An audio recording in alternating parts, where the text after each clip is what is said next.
Welcome back to another edition of the Rodcast. For Longhorn fans, it's going to be a tough day for y'all. And I'm blaming Patrick for this, actually, because yesterday he asked a question for the topic for the big fat poll of the day about your level of concern about the Texas running. And I tried to be as optimistic as I could, glass half full as I could. And then 24 hours later, news of another injury at the running back position for Texas in training camp. We'll get to it. We'll talk about it. And yeah, what's your level of concern today? We'll dive into that. We'll also talk about the AP poll. The preseason AP poll has been released. Top 25, the Longhorns at number 4 in that AP poll. We'll discuss that as well. Of course, lots of NFL news, notes, and nuggets. Dan Orlovsky has an interesting list, his ranking of the quarterbacks who are basically elite at certain traits, certain skill sets, certain skills that set them apart. So I'll get into that ranking. We go into Rod's rant. We'll also go behind the burnt orange curtain. We'll hear from Steve Sarkisian. The sound from Steve Sarkisian is actually before the audio is before the news broke. Our friends over at On Texas Football, my man CJ Vogel, broke the news about Christian Clark having an injury. And then we'll hear from Steve Sarkisian, but keep in mind that audio is before that news broke, I believe, for that media availability. So maybe you can kind of read between the lines. Maybe you can hear it in Sark's voice.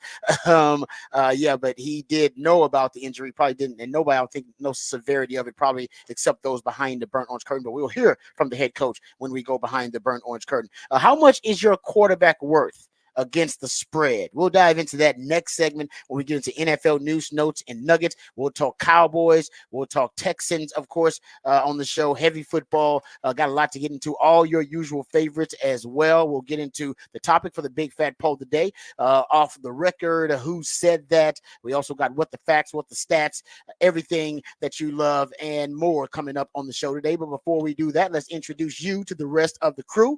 He is one of the hardest working members of the ARN family. Got a hustler spirit, period. Not sure what he's paid, but I'm pretty damn sure this man is underpaid. Ain't no 401k for this hustler, and he's a hustle man of many talents. It's our friend, co-host, and neighbor, ladies and gentlemen. It's Patrick Davis. What's going on, Patrick? How you doing, brother? I'm doing well. Don't try and put this on me. That it was. I'm just saying your topic of the day. We said low. We were saying, man, things are going to be all right and optimistic, and then we were. I agree, but your topic of the day does seem like you kind of foreshadowed. I feel like I'm not the only person who's asked that in this market. No, you're not. No, you're not. You're not at all. But I think we were, and I guess we were somewhat kind of mocking those who had a really high level of concern or a really low level of concern. Yeah. We were just kind of in the middle there. But now I'll admit, high level of concern. I'm still not the high. Less than 24 hours. I'm still not the high. I'm still not the high. I'm over low. I'm past low, but I'm not the high. I'm not the high. You got at the high? I'm not. You got 3 scholarship running backs now. I got you. So I think that I have trust in the running back room, but I will admit, this thing, other injuries are coming, guys. This is just the first. No, I'm aware. That's my level of concern is not distrust of the running back room and the talent there and to show trust. My really what I have faith in is football, and I know how football works, especially at positions like running back, and I know other injuries are coming. That's why I have a high level of concern, because it's just the first week of training camp. What are you going to do? Bubble wrap the running backs now for the rest of training camp? Essentially, what are you going to do? Like, all right, nobody, don't touch the running backs. It's like, well, you got to be able to touch the running backs. You got to be able to hit somebody. So that's why I have concern. It's not anything else. I still have a lot of faith into short choice. I think there's a lot of talent in that running back room. I think Jaden Blue's going to be fine. I think he's going to be an NFL player. But I just also know that football, especially now because the season is longer than ever before, there will be more injuries. Yeah. No, I'm aware. At every position. And we'll get into Sark's media yesterday where he does kind of mention that in the pieces of, when you talk about, the running back and being like, guys, we need a lot of players. I think one of the points in there was where they said, have you got your top 22? And he goes, it's 44 now. Yeah. I agree with him. He's basically like, you can't say 22 anymore. Like the way the season is, the injuries, everything. Like look, you're going to have that. I'm saying I'm still not high as high will be when we get there. It'll be there. I'm not the highest. I'm not freaking. I'm not, I'm not freaking out like that, but I do have a high level of concern about injuries. More injuries are coming. It's disappointing. And then once we find out what the full severity is of the injury for Clark. We'll get Christian to Clark. we'll get there as well. But it was not the news that you wanted to see last night. It's not the news at all that you wanted to see last night. You wanted to see great practice, guys. They tried to punch the ball out, couldn't do it. Yeah. That's specifically on one of the reports. Could not punch the ball out. Lots of guys tried, attempted, could not punch it out. Pass protection was excellent by the running backs. Some got through the offensive line, but the running backs specifically, they had great. I'm with you. You wanted to hear some of that. This is not the new, but and even if it was a guy in another position getting nicked up, you know, everybody gets there. It's like, okay, yeah, you get, whether it's one of the edge guys or something like that. You don't want anybody to get hurt, but it's football. That hell, the NFL's dealing with it right now. I think Jahmyr Gibbs has a little hamstring injury. Well, Jahmyr Gibbs, the Lions had like 2 or 3 guys. Well, and the Gibbs update is that it's not just hamstring, that the hamstring is tied to an ACL injury probably. And they're part of that. So it's now going into the ACL injury possibly. And so they're looking into that. But that one escalated last night as well from, well, he's got a little hamstring. And you go, all right, we'll sit him out the rest of preseason, and he may be ready week 1. That's kind of that's where I left it with. It was just a little hammy. I didn't know. No, the update was that they think it may be tied to something with the ACL. Not good. Not good news. Not good. They had a couple other guys, I think, that also Terry Arnold. They had a couple other guys that had some nicks. Obviously, I'm not aware of the severity of that kind of stuff. But the injuries are already starting to, guys. It's the first week of it, pretty much, and you're already starting to see it across the country. By the way, it's not just Texas. There are a couple of. I'll get it to. I think Nebraska may have lost their starting left tackle. There are some teams that are already dealing with some major. Hell, we just know A&M. Yeah, they lost a running back as well for the season. So that's my concern is that, man, the injuries, if they're already piling up specifically at one position, if they're scattered, that's football. It's going to happen to everybody. But when it seems like one position gets the bug in the room, man, that's always brutal. It's disappointing. And it's especially disappointing when you're like, well, we don't even have football for like 3 more weeks. Yeah, exactly. We're like, this is just a practice phase. We still got 3 weeks we got to get through. That's why I wonder now your strategy though for practice changes. That's why I want somebody to ask Sark next time. Yeah. Like, what's your strategy now? Because you only got 3 scholarship running backs. You already got 2 of them hurt in the first week. That's not obviously anything that's your fault or anything, but now it's not your fault, but it is your responsibility to going forward to have a kind of a plan to protect the running back. So maybe the walk-ons get more. Maybe you move one of those. We had Darian Gillette at linebacker, and you had him take some 5th string running back reps in the scrimmage, 3rd string linebacker. Now maybe that's a full-time move for him going forward. And maybe think about moving somebody else. Didn't we talk about Ryan Niblett? That's another one that's been mentioned. That's another one. He's not in the circle of trust for your wide receivers right now. He's not in that top 6. No, and he could move over, and depending on what they're able to do. Yeah, I mean, it's going to be interesting as we get into it of who they start to pull over there. And again, he talks about it in his press of, you're trying to, if you rob Peter to pay Paul, you got to watch out in that area too. So you're trying to make sure you don't steal anything else and then look over in that room and go, oh no. All right, now we got to move this piece over here. And then if I move this over here, then everybody's put in a new position and we're good. That's roster management. That's in a nutshell. That's the decisions you have to make, right? Is it worth it to take depth from the linebacker spot and give it to running back, considering the situation you're in? And do you trust the depth you have left at linebacker with, Anthony Hill and Mo Blackwell and Benda and Leon LaFau? Yeah, I gotta trust. I mean, I don't trust it, but I think you have some depth there, at least a little bit. Of depth. And I can go too deep. And I can tell you right now, Sark is writing all these down to give to administration when they start putting roster limits on things. And they start to start writing down all this and go, hey, remember when you were calling me and asking me about the health of my running back room and you were all worried about everything, and now you want to take players away from me? This is why I have so many players. It's because we need as many as we can get to try and get anything done. Before we get too much further into the show. Sorry. Yeah, I know. Let me tell you about my co-host who plays through the pain every morning, waking up to play through the pain. He is a proud alumni of DBU. He's got more papers than Dunder Mifflin and watches more film than Siskel and Ebert. He is the new Rod father of Austin Sports Radio, Mr. Rod Babers. All right, thank you for the intro, brother. Yeah, I apologize for already getting a discussion We've started, already but gone I too know fast. I know what's top of mind for Yes. Longhorn fans right now, and I get that. So we'll get back to that conversation. We'll hear from Steve Sarkisian, but keep in mind the audio of him addressing the running back and that media availability. I believe was before probably about an hour before the news broke. Yeah. On Texas football about Christian Clark. So you may be able to hear it in his voice, but he did not address it directly because it was before. So I think we'll hear about it going forward. I'm sure. Hopefully they release something about. It seems like we just were in this situation about talking about the timeline and the severity of the injury. He had to be assisted off the field too, which is also something you don't want to hear.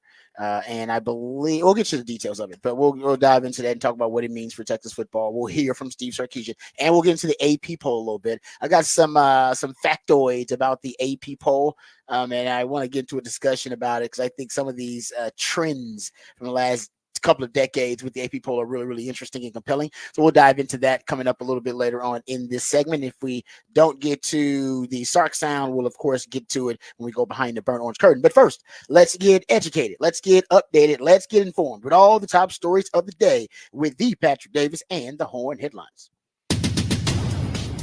All right, your Horn headlines brought to you by Top Gun Rentals and Lawn Equipment. In the MLB, the Astros got a 6-1 win in the first game of their series with the Rays last night. Yanier Diaz popped a 3-run homer in the third inning to take a 5-0 lead, and they never looked back. Framber Valdez followed up his no-hit bid in his last appearance with 5 2/3 innings of one-run baseball, picking up 9 strikeouts. This is the 9th straight win when Framber Valdez has started. Tonight, the Houston will send Yusei Kikuchi to the mound, trying to pick up his second win as an Astro.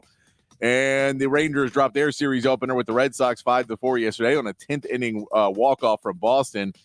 The Rangers tied up the game with a Corey Seager home run in the 7th and briefly took the lead, getting Marcus Semien home in the top of the 10th before the Red Sox would rally, pushing 2 across in the bottom of the inning for the win. Jose Urena will get the start for the Rangers this evening, looking to bounce back with a win in Boston. And that is your Horn headlines. All right, thank you, Patrick, for the Horn headlines. We appreciate those. Let's get back to one of the main headlines that we'll be discussing today, and it's the injury of true freshman Christian Clark. This was reported by, shout out to my man CJ Vogel over at On Texas Football, who had the initial report, and it has been unfortunately confirmed by other sources that Texas backup running back Christian Clark, who was, based on the scrimmage reports, he was running fourth team behind Blue, behind Weisner. Jarrett Gibson, the other freshman, was running third team. But considering the lack of depth at running back, all the top 4 running backs were getting first team reps during the scrimmage, is what was being reported. But Christian Clark was injured at practice earlier today. It says here they don't know the severity of it. And remember, they lost, of course, Cedric Baxter with a season-ending surgery on his knee.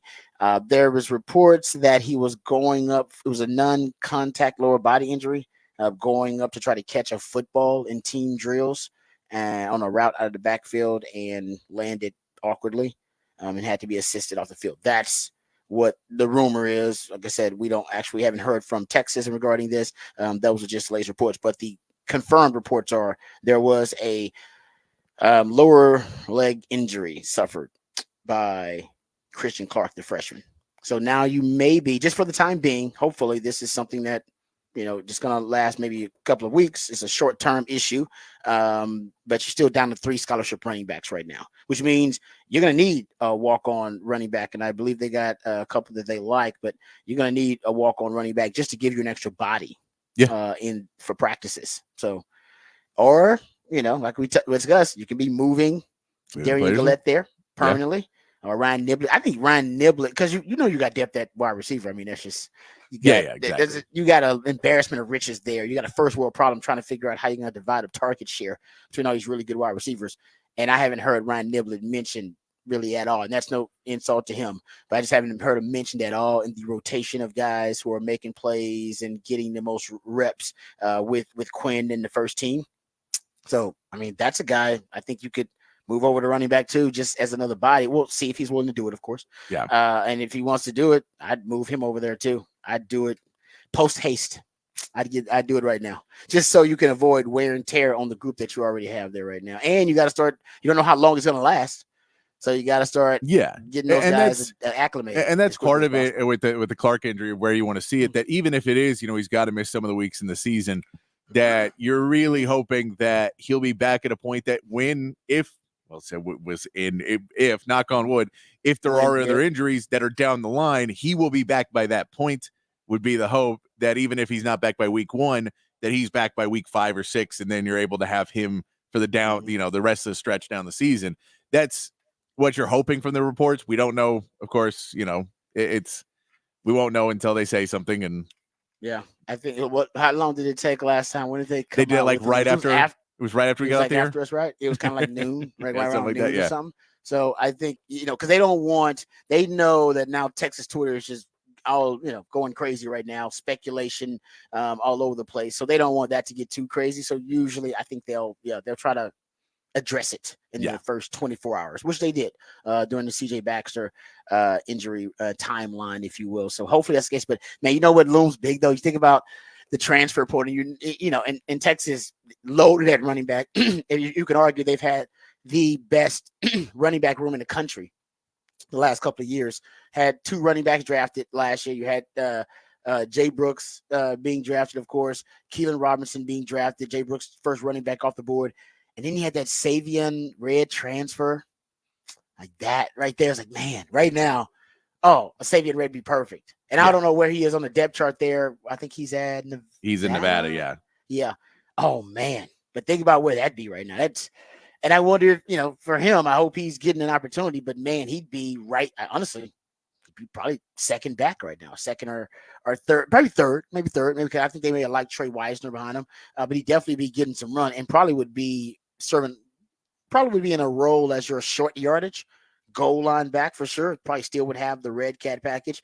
And you remember you lost Kai Woods. You lost one of your top walk-on running backs too. Don't forget about that, and he left as well. So that's why Sark I think his recruiting philosophy is to recruit 2 running backs or bring in 2 running backs with every recruiting class. I think he anticipates losing them to the league, and then as we talk about, you're going to lose them via the transfer portal. You're going to lose guys via injury too, and that's a big part of Sark's offense. And so the pony package now, for sure, depending on this, we talked about that, it's going to be scarce. Yeah. If available because of the lack of depth. Now I think it'll be even more so. So I'll just stop even talking about the pony package as much because I know it's just not going to be a big part. I don't anticipate it being a huge part of the offense. One thing I will say is that, and I've been saying this for a while, this has been my, I think, solution to the issue and the lack of depth now at the running back position. Give it to Quinn. All those reps you were going to essentially give to CJ Baxter and devote to the running game, give it to Quinn. Quinn is your 3rd-year starting quarterback in this system. All right. He is projected to be a first-round QB. They don't always have to be deep vertical shots downfield. We're talking about him throwing the football more. They can be just high percentage passes, screen game, RPOs, which is the quick game in the run game. You can have, routes that for him basically are essentially muscle memory, that are long handoffs, if you will, the slants, the hitches, the outs, the flare routes to the running backs. A lot of those are RPO adapted plays for Sark anyway. I think Quinn could handle it. So I think even now I would double down on that philosophy. I still think Sark wants balance. He talks about it. We want balance. We want balance. He was asked the other day, actually, about whether he would go more pass heavy. And I will give him credit. He said he didn't know. He was going to, see how the season really kind of see how things moved along and progressed during training camp. And then essentially he would figure out the identity of the offense based on the strengths of the team. But based on the injury so far, I don't think the strength of the team is going to be your running back room right now. The strength of your team is going to be the quarterback room. Strength of your team is that wide receiver room. Strength of your team right now is that you got 4 or 5 offensive linemen returning, 4 or 5 starting offensive linemen returning. That's where I would go. So I would go with, and I think overall you'll still have the balance when you look at the sample size of an entire game. I still think Sark will be pretty balanced. I think he's usually around 52% run, 48% pass, somewhere around there, just because I think he likes to close games with the run. But if you go look at the big games that Sark has, been the play caller and head coach here at Texas, or at least last year, look at those big games. And I think this is actually the case for all of his big games since he's been here at Texas. From what I can gather, eye test, and from the kind of the rabbit holing research that I've done, he has higher early game, first half, early down, first and second down, pass rates in big games. I'm not sure that tracks in games that are not considered big, but if you go like rivalry games, big time non-conference games, Big 12 title game, bowl games usually too, he has a higher pass rate early on in the games than he does in kind of the just run of the mill conference games, if you will, or some of those non-conference games. So what it tells me is that when Sark is being really, really creative, when he thinks when he's got lots of either extra time to prepare or he's in his creative bag and he's really got the juices flowing, he leans toward the pass. And like I said, it's usually high percentage passes, balls out of his hands in 2.5 seconds or less, and they're quick passes, and they're essentially long handoffs, extension of the running game. You go look at last year against Alabama, 55, almost 56% first half early down pass rate. Oklahoma, 58%. K-State, big game against a ranked team, 58%. Oklahoma State was 62%. Washington was a little bit lower, but still 53%. I think only Washington, because you were running so successfully on Washington, I think that's why they probably deviated a little bit, and you were running RPOs early on. And those RPOs, they were giving you the numbers advantage, I think, on some of those RPOs. And remember when they were throwing the football, a lot of those kids batted early on in the game. They had like 2 or 3 batted passes early on that would kill drives or put them behind the chains and force them to throw the football, on a second and long or a third and long. So anyway, I think that's where I would go if I was Sark. Double down on Quinn's familiarity with the system, Quinn's comfort level in the system.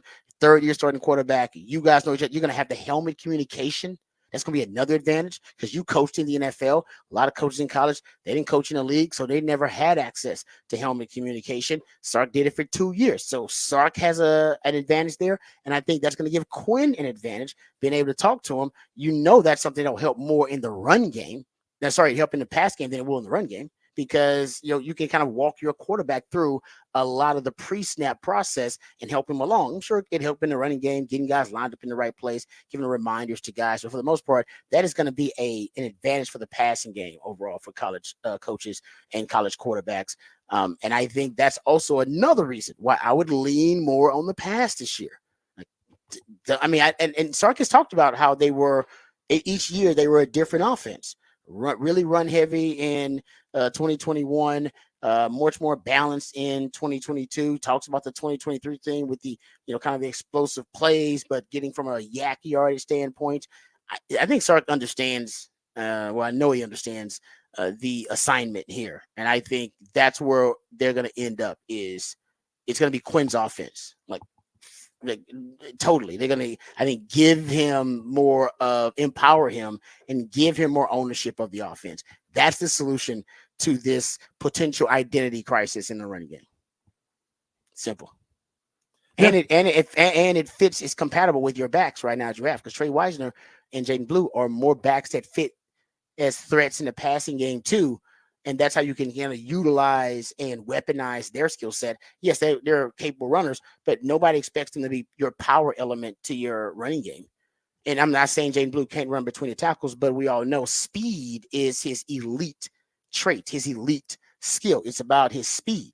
So if I am, Sark, I think, because that's why the pony package won't work as well, because you don't have you don't have the change of pace really. Yeah, it'll be Trey Wisner and Jaden Blue, and they're basically kind of not the same guy, but they're very similar. Yeah, Cedric Baxter and like Rojo and Bijan. You had Rojo, power in between the time. You had Bijan who could do anything, right? And it's just that combination scares the hell out of defense coordinators. It's like, well, am I defending the power run game or am I defending, the elite versatile athlete here? Bijan, no, you got to defend both. And same thing with a Cedric Baxter and a Jaden Blue. Bring a Jaden Blue on that speed sweep around, and you got to respect that, but also respect the mesh point of the inside run game with the handoff and the misdirection. It's beautiful. It's elegant. It's not. You don't get that change of pace. You don't get that mix that explosive mix with Trey Wisner and just Jaden Blue.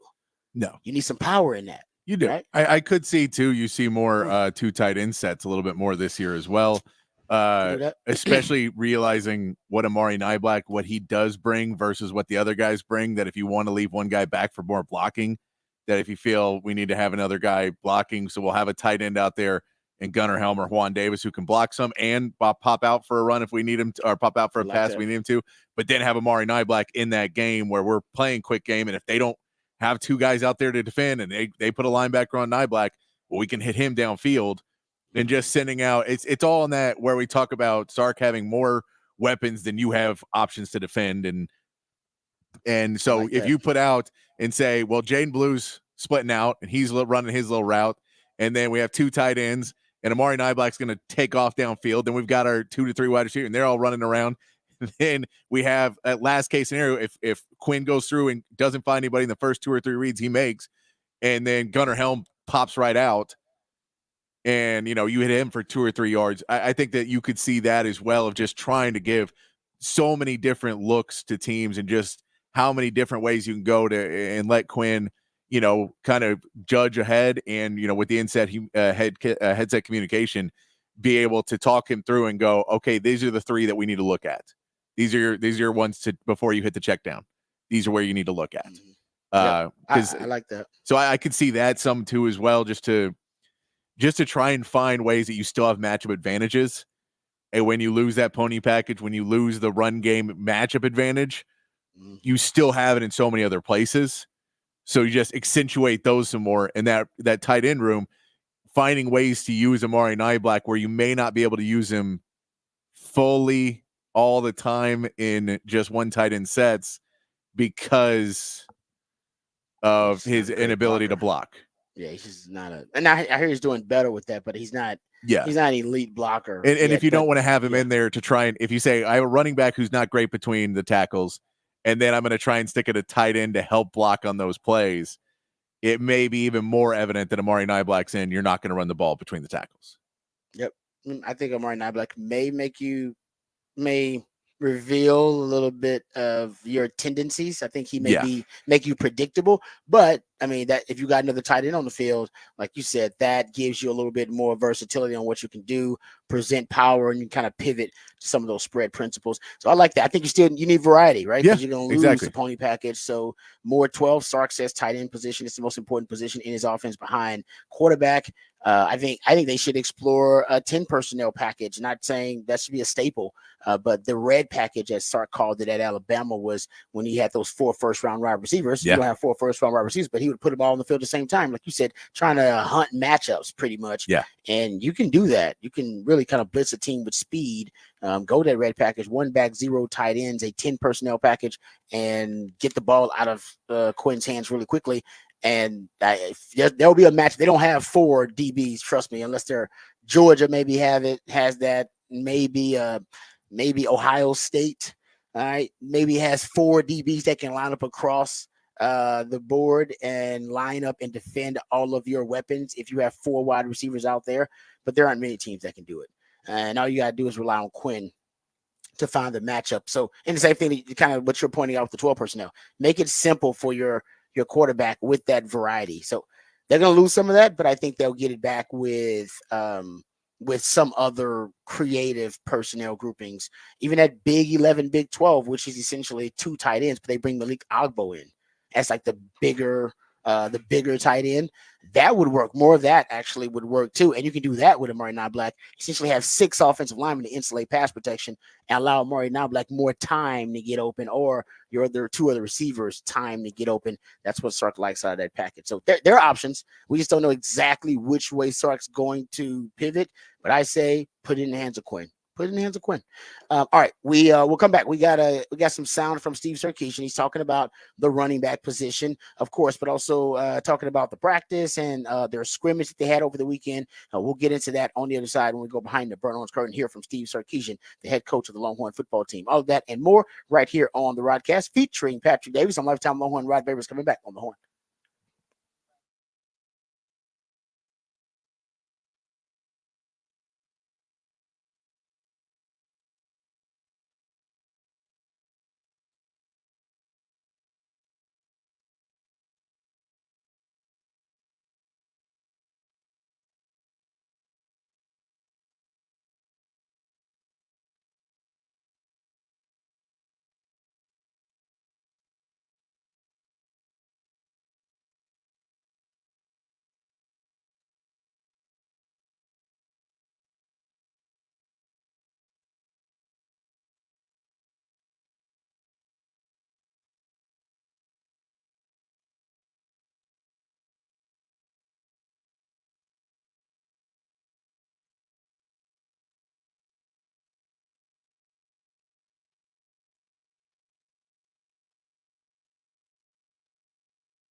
All right, welcome back to the Rodcast. Time to get into some Texas football conversation, which we've already been kind of deep into the Texas football conversation already after the news of Christian Clark having an injury, another injury at the running back position. We'll hear from Steve Sarkisian. He addresses the running back position, but keep in mind this media availability happened around 5. I think the news about Christian Clark broke around 6:30, actually kind of right after this wrapped up. I think it wrapped up. I think it was like 15 minutes, something like that total. So in the 6 o'clock hour is when the news broke. So Sark he did not get asked about it because he didn't, obviously nobody knew about it at that time. Well, somebody knew about it. They just didn't break the news at the time. And so Steve Sarkisian, you may be able to hear it in his voice because he knows about it. But that news was not public at the time. All right, so let's hear from Steve Sarkisian first. Here's the opening statement. The reason this is kind of lengthy because he talks about the practice, but also gets into the scrimmage. So this is him talking about the scrimmage as well. We gave you some of the scrimmage reports, but good to hear it from the coach's mouth. Here's Steve Sarkisian. I think first of all, I'll talk about the scrimmage in a minute, but talk a little bit about today. Obviously we had the day off to review the tape with the players. Had a good walkthrough this morning, and I thought today's practice was as good a practice as we've had that I can remember in quite some time. I thought the energy level, the intensity of practice, the mental intensity, the physical intensity, the guys competing at a high level. It was a fun practice as a coach, and both sides did some really good things. There were some plays made, but I thought one thing that showed up today that definitely showed up Saturday in the scrimmage was the defense's ability to attack the football. And it has been a huge emphasis of ours. And it showed up Saturday. From the very first night, we've been talking about getting after the football. It showed up Saturday. It showed up again today, which is a real positive from a defensive perspective. Our ability to create turnovers. We got interceptions last year. We didn't get as many fumbles as we would have liked. That's got to become a mainstay of our defense. And so for the guys to be attacking the ball the way that they are is really encouraging. I thought Saturday's scrimmage was highly competitive. Your natural things that happen in a first scrimmage, like a first preseason NFL game, was a little bit of some of the sloppiness, the pre-snap penalties, whether it was false starts, whether it was defense jumping off sides. But those things are fixable, and we'll get those fixed. I think when you get into that setting, at times those types of things can happen. I think that we got a pretty good sense and a feel of watching these receivers play. And naturally, I think we're starting to get a good sense and a feel for the defensive front and what that looks like. But I've been proud of our guys. They've worked hard. We have a bunch of stuff we got to clean up, and that's the beauty of having the time that we have until the first ball game. But what I was impressed with is they were very coachable yesterday, and we were demanding. We coached them hard. We wanted to get things fixed. And they responded really well today, like I said, with a lot of intensity and a lot of energy. All right, there you go, Coach. Pretty much echoing some of the reports we heard about the scrimmage. Defense won the scrimmage. Defense made a lot of plays, had a couple of interceptions by the DBs, forced a couple of fumbles by the defense as well. And some of those were just playmakers, guys like Trey Moore, guys like Jade Barron. So I think that's what he's got to be proud of. But then anytime you have intra-squad stuff where you're scrimmaging against each other, it's always glass half full or glass half empty, depending on how you want to look at it, because you got obviously things you got to correct on the other side. But I've been big on havoc plays. You've heard me mention this term a lot, Patrick. Havoc plays, being havoc minded. Havoc plays are just splash plays by the defense: sacks, tackles for loss, interceptions, PBUs, forced fumbles, fumble recoveries. Those are your havoc plays on defense, and you just need more of those. You need higher havoc rates overall. Jade Barron for the last couple of years has been one of your best havoc players. Remember, guys like Jalen Ford made a lot of those plays. DeMarvin Overshown made a lot of those plays. Last year, it was Jade Barron and Anthony Hill. They were your two leaders in splash plays, havoc plays, if you will. Ethan Burke was also up there. Ethan Burke was one of your better havoc players, guys making a lot of those plays. That's what you need more of. You lost Jaron Thompson, Terrence Brooks. He was one of those guys. Malik Muhammad, I think, will be a nice havoc player for you these days. You just need more of those guys. I made plays in terms of PBUs, but I play with guys who are havoc minded. I would call myself more of a technician. There are some guys who are ball hawks, havoc minded. They think ball. They see ball. I actually I played the man more than I played the ball. But some guys, that's all they see. That's all they think about. And they're programmed that way. You need more of those guys on your defense. Because I don't think you can switch the mindset for a guy like that. I mean, coach seems to think that's what they're trying to do. You can have guys who emphasize it more, but ultimately when the fit hits the shan, you're either a ball hawk or you ain't. Yeah. And I ain't. No, Robbie was not. Janae think, Barron is. Anthony Hill yeah, is. I think you can try and release some of those guys a little bit more. So when you say we know we have guys on the roster that are ball hawks, and we've tried to kind of make them fit more into a mold, and now we're going to let them out a little bit more. Empower them. Yeah, we want to empower them. We want to take, we need them to learn the fundamentals. We need all of those things to be correct. So we've had to kind of push that for a couple of years because we didn't want to have the penalties. We didn't want to allow big plays. We feel we're getting better at that. So now we need you to take that next step, which is create the havoc. Yep. No, I agree. And that is the next step for him. And that apparently that was showcased on Saturday in the scrimmage. Quinn, and you saw he also talked about the pre-snap penalties. And I think that's a lot of the new faces. And he has a lot of, obviously, we know there's a lot of motion, a lot of shifts in his offense, a lot of the new faces. Those are a lot of moving parts. To try to get on the same page. So I heard there was some chemistry issues, at least with the wide receivers too, some things they need to correct. But here's Sark talking about Quinn's chemistry with that largely new wide receiving core. I thought, when you think about the kind of the three new faces, and it's been good. I mean, Isaiah, has been, played really well Saturday.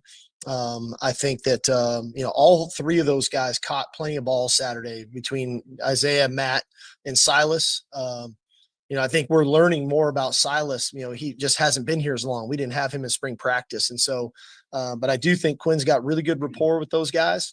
And naturally, we try to rotate a fair amount of players with our ones and our twos. It's not, and we have that luxury right now. It's not so it's the ones and then it's the twos. And then, as we were, let's call it a year ago. And then when a two gets in with the ones, maybe there's not that rapport. We've been rotating the wideouts, the tight ends pretty regularly, almost on a daily basis.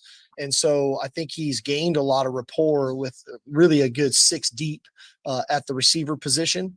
And really those frontline 3 tight ends, with Gunner, Amari, and Juan. So I think we feel very comfortable with that. And I think naturally Quinn's understanding schematically of what we're doing is helpful because he's almost an extension of us on the field, and he can talk through things with the players, receiver, based on a coverage, how he would like it to go and where a guy should be and what spot. And that just goes back to Quinn's leadership, right? And his maturation, right? And not the player, but the person. And I think he's a lot more comfortable doing those types of things, and it's needed. But I think it's definitely paying off. I'm hoping that they can get a lot of their chemistry issues, rapport. They can get that settled in this offseason, that won't carry over into the season with Quinn and the receivers. I'm hearing though that Matthew Golden and him have a really good thing going on, that they actually maybe if you're looking at the duo who Quinn may pick out as one of his favorites in crucial situations, money downs, that kind of thing, that maybe look to a guy like Matthew Golden. All right, let's get back to it here. Here's Sark when he was asked about position battles specifically. There are a few of those still going on. The cornerback position, opposite Malik Muhammad. The linebacker position, opposite Anthony Hill. You got some position battles going on. Here's Sark referencing those. Well, I think the one thing for us is that we really need a top 44, just the way the season is going to go, the length of the season, the extension kind of 4 non-conference games before we get to conference play. we're really looking at 2 deep rather than just the 1 deep. And we're really trying to look at those group of guys on both sides of the ball as they're all starters. And then there's guys that are going to have unique packages within that, whether it's third down on defense or specific packages offensively. And so I would say that I would probably be minimizing it too much just to say 22, when in reality, we're really looking for 44. Yeah, nice. There you go. Start talking about the depth. He's been talking about the depth that they need all off season. And so, I mean, he knew this was coming. He just didn't. Yeah. He was hoping that it wouldn't come this quickly, but he knew it was coming. And the more you've talked a lot about the DBs and who's taking reps of the 1s and 2s. That's more into it. If no, there's several starters in the DB room. We're considering all these guys because they're all going to need to play. Yep. I think the edge room is the same thing. I think he believes they got 3 starters there too. I think that's where they're going, guys. That's why I think we're thinking an old school way of position battles. They're thinking about no. Have you earned the trust to be a starter, and then that we can put you out there. And that's he says too. That third down plays. All right. Well, we need to what third down package, and then this package for this team, and this Yep. There's going to be a lot more of that. But yeah, he's. This is the good part of being in his 4th year at Texas, that he's built at least enough depth now that he can have that circle of trust grow more than it's been in past years, where it's, man, we can't have 44. we don't have the talent. We don't have the 22. Yeah, exactly. We got about 18 that we really, really like. But here's they like their edge room though, and they brought in a lot of bodies in the interior defensive line as well. And he's talked about the pressure being something that is more constant and consistent in this offseason with this particular group. Here's Sark talking about that defensive front. Well, I want to do both. I think one of the challenges is, we want to be a really versatile defense, just like we're trying to be a really versatile offense. And, we don't want to just be stationary targets, and we want to have the ability to mix some things up. I would say, Vernon and Alfred are playing at a really high level.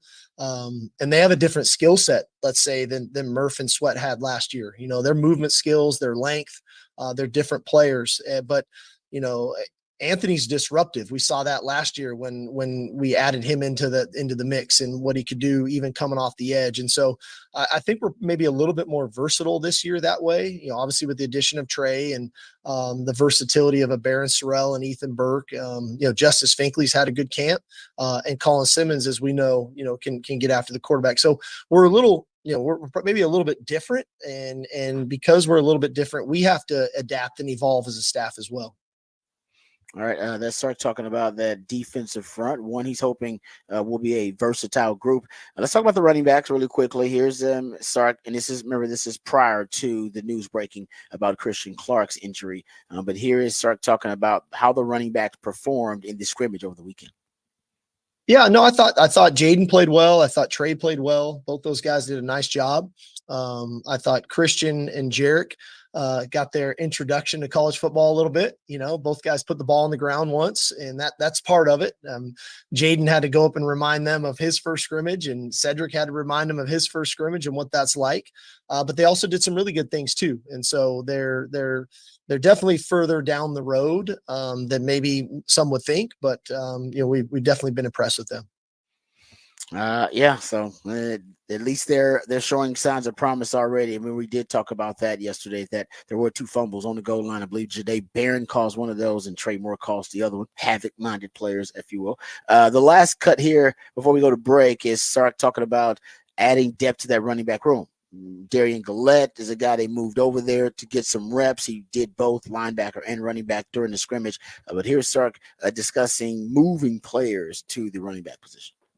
Yeah, no, we're looking at some different options, and I think we're looking at it creatively. Whether it's a couple of guys on the offensive side of the ball, a potential player on the defensive side of the ball, or 2 for that matter. So we're kind of taking it day by day. Again, we've got plenty of time. We're just trying to get a sense and a feel of how not only will they play on offense at runner, but how does that impact us at other positions if we take a player. So we're looking at it not just kind of the immediate fix at running back, but also kind of from a 10,000 foot view of how it could affect other position groups too if we take a player from there. All right, there you go. That's Steve Sarkisian, head coach of the Longhorn football team, discussing the practices, the scrimmage, different positions at the media availability yesterday. We'll play some more audio from Sark later on the show, but in the meantime, we're getting to the break here, and we're coming back, and we'll give you a topic for the big fat poll of the day, and we'll also dive into the musically themed day of the week right here on the Rodcast, featuring Patrick Davis. I'm Lifetime Longhorn Rod Babers, coming back on the Horn.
Back on the Rodcast on a Tuesday, and that means it is a top of the charts Tuesday where I play songs that were number one on this day in history. Starting off with little Stevie Wonder. Back Little in the Stevie. Little Stevie Wonder Underrated, back. Man, how long has that guy been awesome? Like Forever. this is childhood Stevie Wonder being awesome, and then he's still killing it and playing well to this day. Have we talked about how extensive his? Because he doesn't. When did he stop making new music though? He started making new music. He had to stop a while ago. Yeah. But he still had to have a really extensive, expansive, catalog. If he started that early. I haven't looked into how deep his catalog is. Maybe we should do that one day. Yeah, we'll get one artist Wednesday for Stevie. Oh, that's too many songs. That'd be a one artist week. Stevie Wonder got too many. Seriously. He's got too many. But that is a top of the charts Tuesday. Let's get to Big Fat Poll today. Text lines open 512-447-3776, and we'll get this posted up on X at the Horn ATX. Patrick's Big Fat Poll of the Day on the Horn. We'll knock on wood, make sure we're not jinxing anything. We don't want Rod to accuse us of doing any more damage to this Texas football program. You admit the timing was impeccable. The timing was impeccable, but it's just because I'm a good journalist, Rod. Clearly, not a guy just talking about sports on the radio. It's journalism. The poll for the day. Now that we know that Christian Clark has dealt with an injury, we'll stick with the conversation and ask you guys for Texas, how many players would you switch to running back right now? If you were the one looking and saying how many players would you switch, if you say we know we're down to 3 scholarship running backs, there's a walk-on running back who is getting some snaps, but now we say, do you bring over them? Like, how many players do you look at and say they're moving over? They are now a running back. They're not taking they're not taking snaps on both sides of the ball. They're not taking snaps at 2 positions. We're moving them over because we need to have them over there.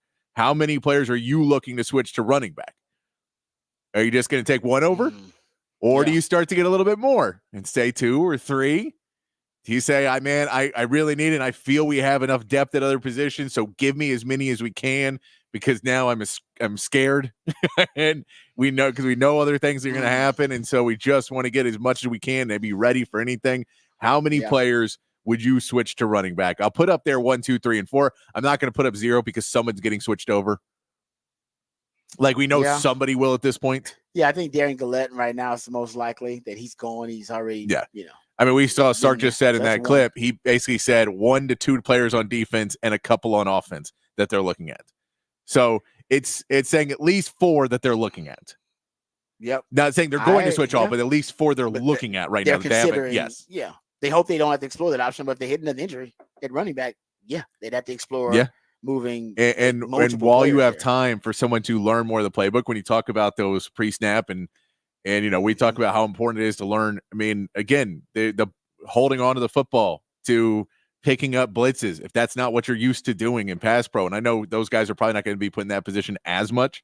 If you're someone that transferred over, like a Gillette, maybe more because he's a linebacker, so you feel maybe he could be on the other side and understand that and be a little bit bigger of a guy. But if you move like a Niblet over, you're probably not going to put him in pass pro a ton. Agreed. You maybe a little bit, you need to know how to do it, but I'm also probably not going to put my 3rd-year starting quarterback that the season's riding on and go, Niblet, protect his blind side. Yeah. I may not put him in that situation. Yeah. Advice. I agree with that. So I think that, but you still look at that. So that's the question for today. How many players would you switch to running back? I think if I'm looking at what I think they're going to do, I'm assuming that there's going to be 2 that move over there. I would assume it's 2. And if it's 1, then that's also, we'll hear if the Christian Clark thing is it's 4 weeks, it may be 1. Yeah, hopefully it's something short term. But the word serious was used in the reports I saw. So you had to be helped. I mean, it's like I said, at this point, Longhorn fans are probably going to initially jump to worst case scenario because in their mind, after the CJ Baxter injury, everybody's thinking, pessimistically about it. So I'm hoping it's short term. But either way, I think you should move 2 guys. I think you should move 2 guys right now. And Niblet makes perfect sense, and Darian Gillette makes perfect sense. I would do it right now. I wouldn't just broach the subject. I'd be like, hey guys, the team needs it. If you're willing, hey, please, you get more playing time. There's a good chance you see the field more if you switch this, because neither one of those guys are even in the 2 deep at their positions right now. No, right? No, and like I mean 3rd string. Yeah, the big issue is, especially for Niblet, it's going to be your weight room time is going to change a lot.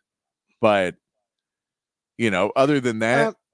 It depends on how they want. I don't even know. I don't know what he looks like right now, his frame. But that's like Keelan Robin. Like, some guys, you don't necessarily need him to get. You don't need him to get huge, but you'd be like, we'll put a little bit more weight on you because we're not going to rely on you level of it to be the fastest guy in the world. Now we need you to be a little bit more durable. He would be the Keelan Robinson role guy if they brought him over, and then you probably have Gillette who'd play more of who'd provide more of a power element to the run game because you don't really have that right now. Yeah, I think not saying James Blue can't run inside, but he can. No, but Gillette is that you could maybe use him more as that running back of, man, we're opening up the A gap, running that A gap. Don't care who's there. Don't just go and run this way. And if it's not We're gonna there, make a run hole. this way. Yeah, we're gonna make a hole. There's no hole. We're gonna make one. Yeah, we're gonna we push got your through. lead Just blocker. run this way, Yeah. and we think you can get us 2 to 3 yards, and that's what we need Yep. in some certain situations. And it's great to have that back because they don't really have that back right now.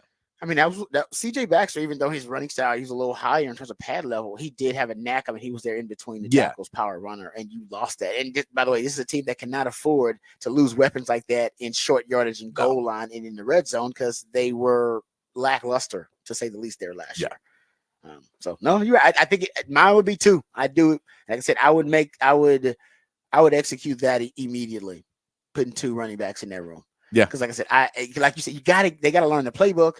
They got to learn pass protection. They got to learn, alignment, assignment, sound from all the pre-snap movements and shift. There's just so much they got that's on their plate right now. I would move them immediately. It's almost unfair to do it when the crisis arises. Which, let's be honest, right now seems inevitable. There will be another injury at running back. Not serious, but you're going to have an injury there where a guy won't be available. Yeah, and I mean, and again, we're talking about how many times in last year's game did CJ Baxter walk off, and you're like, okay, so if you say, somebody has to walk off the field because they just got banged up and they're out for a quarter. Well, you need someone you can't just throw the ball. It's you just don't want to say, hey, no, we just empty. Yeah, look, I totally agree. It's just like you it's need 3rd to and now, 1, empty. Unfortunately, now you have to plan for the worst. You can hope for the best, but you have to plan for the worst. Yeah, and planning for the worst, I mean, move 2 bodies in there. That's why they pay Sark a lot of money. Yep, you got to sorry to think you don't want to have to be that guy, but you want to have positive vibes. Yeah. But you as a coach, you got to plan for the worst, and you need to assume. Yeah, that's a great point about CJ Baxter. I forgot how often he got nicked up last year. Probably three times he got nicked up last year. Jay Brooks went down last year with the injury. It's just gonna happen. I think Keelan Robinson was dealing with an injury last year. And we had a broken hand, remember? Yeah, you're right. He had returning kicks. He's returning kicks with a cast on. I forgot about that. And Logan feels like we don't have a better option there's nobody else can return kicks. The broke hand guy. Keelan Robinson just wanted to do like a wrestling angle and walk back there, and they go like he's gonna get, and then he pulls it off. Nah, I've been good this whole time. No, I forgot about that. Oh man, you're right. I forgot all about that. He was returning kicks with the cast on. All right, no laughing matter, but it is the point. That's how many injuries you had. You had several injuries at running back just last year. It's gonna happen, guys. It's gonna happen. Every team has them. It's not. It's a physical position. Yeah, you're getting hit constantly. over and over. I can avoid injury. I'm a cornerback or I'm doing it. At running back, you're gonna get hit from multiple angles by big dudes. When we talk about the average yards before contact for Texas like 3 years ago was -1 or something. Just Bijan and Rojo getting hit in the back for every time breaking a tackle and then getting 4 yards when they should have had a 2-yard loss. Any position where your average yards are like 4 is pretty good. That's it means you get hit every 40 yards. You're gonna get hit a lot. As I say that. So that's why that armor is important, and so we'll see. But that's what you're talking about. Even with the running backs, you're gonna switch a guy over. He's still gonna need that armor. Yeah. Right. You're going to need some of that muscle. And just learn how to protect yourself a little bit better. You get calloused. You got to get calloused up almost as a running back. Learn how to protect yourself a little bit better. Yep. Learn how to fall a little bit better. Go down. I mean, just understanding like not getting stood up as a running back. When we talk about ball security and some guy like though, all of it's different. If you're a lighter guy and a linebacker, somebody can just grab you and stick you up and push you back while everyone's swiping at the ball. Because they're just standing you up, and they go, I don't have to tackle him. I weigh 80 more pounds than him. He's not getting away from me. Yeah, then everybody's trying to get and that's when you're small. To learn. Hey man, when that guy hits you, go down. Just get don't try and go up, go down. Well, even falling forward. A lot of guys don't know how to as a running back. Your running back should always fall forward. If your running back's not falling forward, then that's a problem. That means that their pad level is not low enough. That means that you don't have enough when they are meeting contact, that they're not delivering enough of a blow because they're not falling forward. And those are all things that as a running back you practice. The footwork, all that is a little bit different. So yeah, I'm with you. The sooner the better. All right, that's the topic for the Big Fat Poll today. We come back, we'll dive into some NFL news, notes, and nuggets. What is your quarterback worth against the spread? We'll discuss that. Dan Orlovsky has his rankings of the most elite traits at the quarterback position and ranks the quarterbacks in each of those elite areas. We'll get into that when we get into Rod's rant of the day. Also, the preseason AP poll is out. We haven't discussed it. We'll dive into that too coming up next hour. We're jam-packed right here on the Rodcast featuring Patrick Davis and Lifetime Longhorn Rod Babers coming back on the horn.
All right, welcome back to the Rodcast. It is a top of the charts Tuesday. That's when my man Patrick plays jams that reach the top of the Billboard charts on this day in.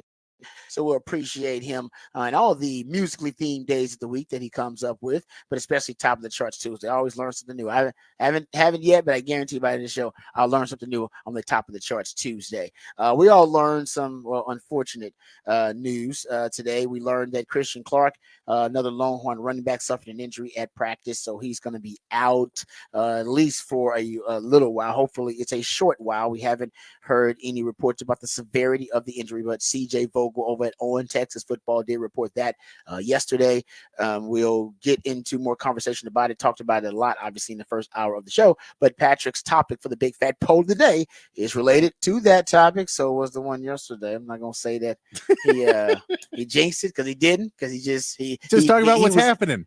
He was able to pick a topic that was relevant, and also came up with a topic of the day, which he did, and he did it again today, and it's also related to the running back position. But yesterday you wanted to know what was our level of concern about the running back position. I was relatively low at that time. I think I had a low kind of level of concern, and now I'm high.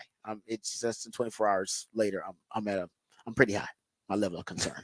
And I'm not blaming you. I'm just saying you're the one who initially brought up that question yesterday, and now 24 hours later, turns out most Longhorn fans are in the same position I am. They took it up another level of their concern. But anyway, maybe it was no concern, and then now you have low concern. If you had low concern, now maybe it's medium, or maybe like me, you skipped the level altogether and went from low to high, which I am right now of a high level of concern. That's all. But anyway, topic for the Big Fat Poll today. Big Fat Poll today, because maybe you have high concern. For Texas, how many players would you switch to running back? You're looking at it and saying, now we've got 3 scholarship running backs. You've got a walk-on that's been playing some. How many other players are you looking at to now move over to bolster that running back room, knowing how physical of a position that is? I noticed you didn't put 0. You put. I did put 0 because you're moving someone over. Like they are. Okay. They just are moving someone over. Okay. You're not walking in with 3 scholarship running backs and no one. Like they're just going to move somebody over. Okay, so 1, 2, 3, and 4 your options currently. Obviously, very early on in this poll, but most people are like me. They're at 57%. This group's at 2. Then the other 43% are at 1. I think it's got to be 2. I think you're at 2, and I think it should be from linebacker and wide receiver. That's where I'd go immediately. I'd go Niblett, and I'd go Darian Gillette. Gillette would do it because he did during the scrimmage. And obviously you want to ask a player this. You don't want to force a player to switch positions. I don't think we're in that day and age anymore. When the player empowerment movement, all right, you're going to ask him. So if he's willing, but then you should have another option available, or at least another potential player that you have in mind if he says no, because he may say, no, I'm not doing that. I'm going to ride out. I get it. And honestly, I kind of get it. That is a drastic shift. From anything. Yeah, and we get it. There very rarely do we hear stories of trying to switch positions and then it's a flat out no. There's sometimes more convincing that has to happen. But normally you get it done. But you the difference of telling somebody to do something versus asking them and letting it be their decision is a huge difference in the workload and everything they're going to put into it and the effort, and once it's there. You need the investment. You need them to be invested in it. It's a better way to run your business usually than just walking into a room and going, "You play running back now." And they're like, "What?" Yes, no, exactly. No, and especially back in the day, that would happen like that. That's how. But I think now in the new era that we live in, players have more power. There's more consideration. So you'll ask the player, and if he's willing, great. Like Rojo, I'd ask Rojo to change. Rojo was like, "Okay, I'll change some." And that to me, that's a bigger, more drastic shift, not necessarily skill set wise, so that the skill set he could do it, but in terms of mindset, you go from being the face of the team, leader of the team, that kind of guy, to being at the running back position. But we saw he never lost the leadership. He was not, and honestly, at times he kind of was the face of the program for a while, but he never lost that. That was natural for him. So it all depends on the player. I mean, some guy. My pitch would be, listen, I would say it in a more sensitive way, but your third string. Basically, if you're Ryan Niblett, your third string at wide receiver right now at best, by the way. No, and we know like best. A guy like Ryan Niblett too. You look at guys that did play more positions in high school, and he played multiple positions in high school. And he's got a body that's a little more stout. But some guys don't have the body to play running back. You can't just move anybody there. No. You can't move Isaiah Bone or Silas Bowden in the running back. Not going to work. They got to have the body and the frame for it. And so I think that there was part of it too. If you find a guy and you go, okay, this guy's played multiple positions, so he's going to pick it up a little bit quicker because he is not just solely trained of I do one thing and I'm a wide receiver and this is what I do. He's played some quarterback. He's played some defense. He's done a couple of things. So it may be an easier move, and they're probably more likely to play multiple positions if they've already played multiple positions. Yeah. No, I'm with you. I think that's the way to go, but we'll see. So that is your topic for the Big Fat Poll today. Go check it out at the Horn ATX on X. Before we get into some NFL discussion, we'll dive into what your quarterback is worth against the spread. We'll throw in a Cowboys nugget or two and a Texans nugget or two, and then we'll have Raj Rant. And Raj Rant will dive into Dan Orlovsky's ranking.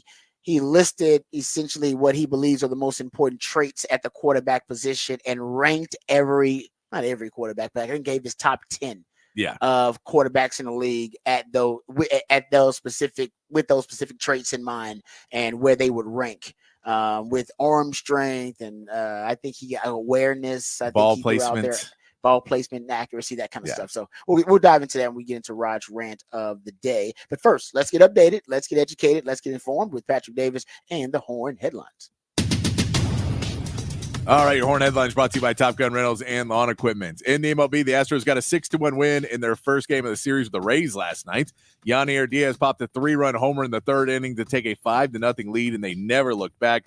Framber Valdez followed up his no-hit bid in his last appearance with 5 2/3 innings of one-run baseball, picking up 9 strikeouts. Tonight, Houston will send Yusei Kikuchi to the mound, trying to pick up his second win as an Astro. And the Rangers dropped their series opener with the Red Sox 5-4 yesterday on a 10th inning walk-off from Boston. The Rangers tied the game up with a Corey Seager home run in the 7th, but it briefly took the lead, getting Marcus Semien home in the top of the 10th before the Red Sox would rally, pushing 2 across in the bottom of the inning for the win.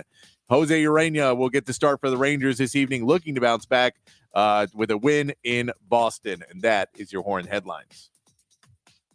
All right, thank you, Patrick, for the Horn Headlines. Appreciate those. All right, I want to get to some NFL discussion. We got a couple of topics I want to bring up. Like I said, well, if we can't get to Raj Rant here, then we will table that discussion and get to it next segment. But first, a couple of items here that I want to dive into before we get into what your quarterback is worth against the spread. I believe Action Network came out with this listing, and essentially their research, they believe that every quarterback, all right, if that quarterback was basically taken out of the equation for that team, how it would affect the overall line and spread of the game. That's basically the premise of it. And so they go from there and they rank all the quarterbacks in terms of who's most valuable to the spread for their particular team. So we'll dive into that. But first, I want to get to this story and it's not really a story, but it is, I guess, I think a narrative that is starting to shift with the Texans. And you remember this as well, Patrick, when basically Cal McNair was getting a reputation for being Tommy Boy, for being the kind of owner that was basically he was gifted the team by his dad, and he was inept and incompetent, some people thought, and incapable of leading that franchise and being an owner that could hire the right people and that could be considered a successful NFL owner. Yeah. There were some people that wanted him to sell the team that he was considered so inept and so incompetent. I mean, I believe you were one of those people. Got swindled by a man named Jack Easterby. There was some of that. Yeah, the Jack Easterby thing. I mean, there's a lot of this, right? The Jack Easterby situation there allowed him to rise to power because there was a power vacuum within the team. The Bill O'Brien thing, allowing Bill O'Brien to amass too much power within the organization, also related to the Easterby thing. Yes, that's a lot. And we could go over Deshaun Watson, of course. I can't forget about the Deshaun Watson stuff. That's not all his fault. But like I said, my mom used to always say, it's not your fault, but it is your responsibility. So he had a reputation for basically being an incompetent, inept owner. Guy was clueless, unaware, and just, he was just a bumbling, Tommy Boy type figure. All right. Is that fair? Right. Yeah. That I'm not trying to be mean. That was the reputation. Isn't it? It's amazing how quickly his reputation has now, and the narrative about him has also flipped with the Texas organization. Right, you don't hear that now. He's a guy that's, and we'll get into it here in a second too, because this is kind of the latest of the kind of Cal McNair kind of the reinvention, them trying to rebrand him, I guess is the best way. Now he's swagged out all the time. You ever see his shoe game? He's wearing. I'm not joking. Like he's got Sark shoe game. Like Sark, he's a billionaire, of course, but he's got a stylist, or maybe it's his wife. Somebody is dressing Cal McNair differently now because his fits are a little bit different. And now he's wearing like flat bill hats. You know, the kind of like Shano wears. And I wear like a lot of flat bill. He's wearing like flat bill hats and stuff like that. And this is the latest. He's he shotgunned a beer on stage with Luke Combs. It is like he probably would have been doing something like that anyway, I guess. but the perception of it would have been different. And he'd been like, "Oh, look at this idiot up here shotgunning a beer on stage. Yeah, you're ruining our franchise, and then you're here partying. Yes, you're irresponsible. You see, he's just a child. He's you know, I mean, he's a Tommy Boy figure, that kind of thing. But now his shotgunning of a beer and Luke on stage, Luke Combs, it actually now made him more endearing, right? It endeared him to the fans now. Now he's more relatable and more likable. Oh man, look at my owner shotgunning a beer, and Texas fans are like, man, he's so cool. He's shotgunning a beer on stage. It's just amazing. I think he's got pictures of him wearing like a grill when they have like. Well, I know like they had that picture. He posted a picture of like his dog and a car out front of his house with something that. Yeah, like it's either I don't know if it's I think it's intentional. He probably has a publicist. He's a billionaire, okay? So they can I'm sure they hired some people to try things. and to revamp the image of the Texans and one of the biggest pieces is they brought his wife out. People like Hannah, and they've started putting Hannah in front. Like, hey, we know Cal's an idiot, but Hannah's really smart. So here's the thing: we're gonna let Cal be this kind of mascot for us now. But also his wife's going to make more of the decisions. And they kind of present it this way where whether that's true or not, they're presenting it more if she's the more level-headed one and then Cal's going to be Cal. But they're presenting it that now there's some level-headedness in the family where that wasn't there before. Yeah, no, I know the Texans fans in Houston, they have a crush on Hannah McNair. They do. They there's no doubt about that at all. But I just think it's really interesting the rebranding he's gone through with the Texans. The uniform change. Like I said, I don't know how deliberate and intentional it is, but it's not a coincidence, and it's not like he woke up and started these massive changes to his image. I think, like you said, I think Hannah's involved with it too, and she's a big part of it. So even the shotgunning of the beer, because like I said, I think they're spinning everything a little bit. So even those who may have looked at that and didn't see it as something positive and something relatable and something endearing, they might be like, man, that's unbecoming of an owner, that kind of thing. Yeah, listen to the way the franchise that was like DeAndre Hopkins can't, DeAndre Hopkins, we got to get rid of him because he's got baby mamas, and then we're a good Christian organization and we're doing this. Trust me. And then having a guy shotgun on stage, it's maybe and like you got security that is helping Deshaun Watson cover up his misconduct, all right, with women at the Houstonian and stuff like that. No, we don't get it. They want to be the Chick-fil-A of the NFL, but your Nuggets suck. At the time they did, right? So you're not Chick-fil-A. But listen to the way because I totally agree with you. Hannah, she's become the image that can kind of spin things for him.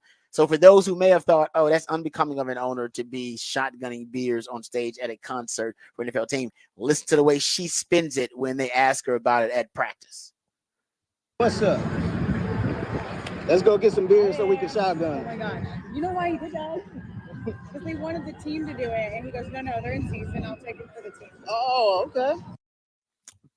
Brilliant. I don't even know if it's true. Still brilliant. They want the team. I'll shotgun a beer for the team. And it's like, okay, all right. Good. No, but I think now you just have, like you said, better people around him, and it's a better image. I'm enjoying it, but I do want to throw it out there and recognize that, yes, this is crafted, but it's working. It's working. Like people see him in a different light now. It's a different image of him now.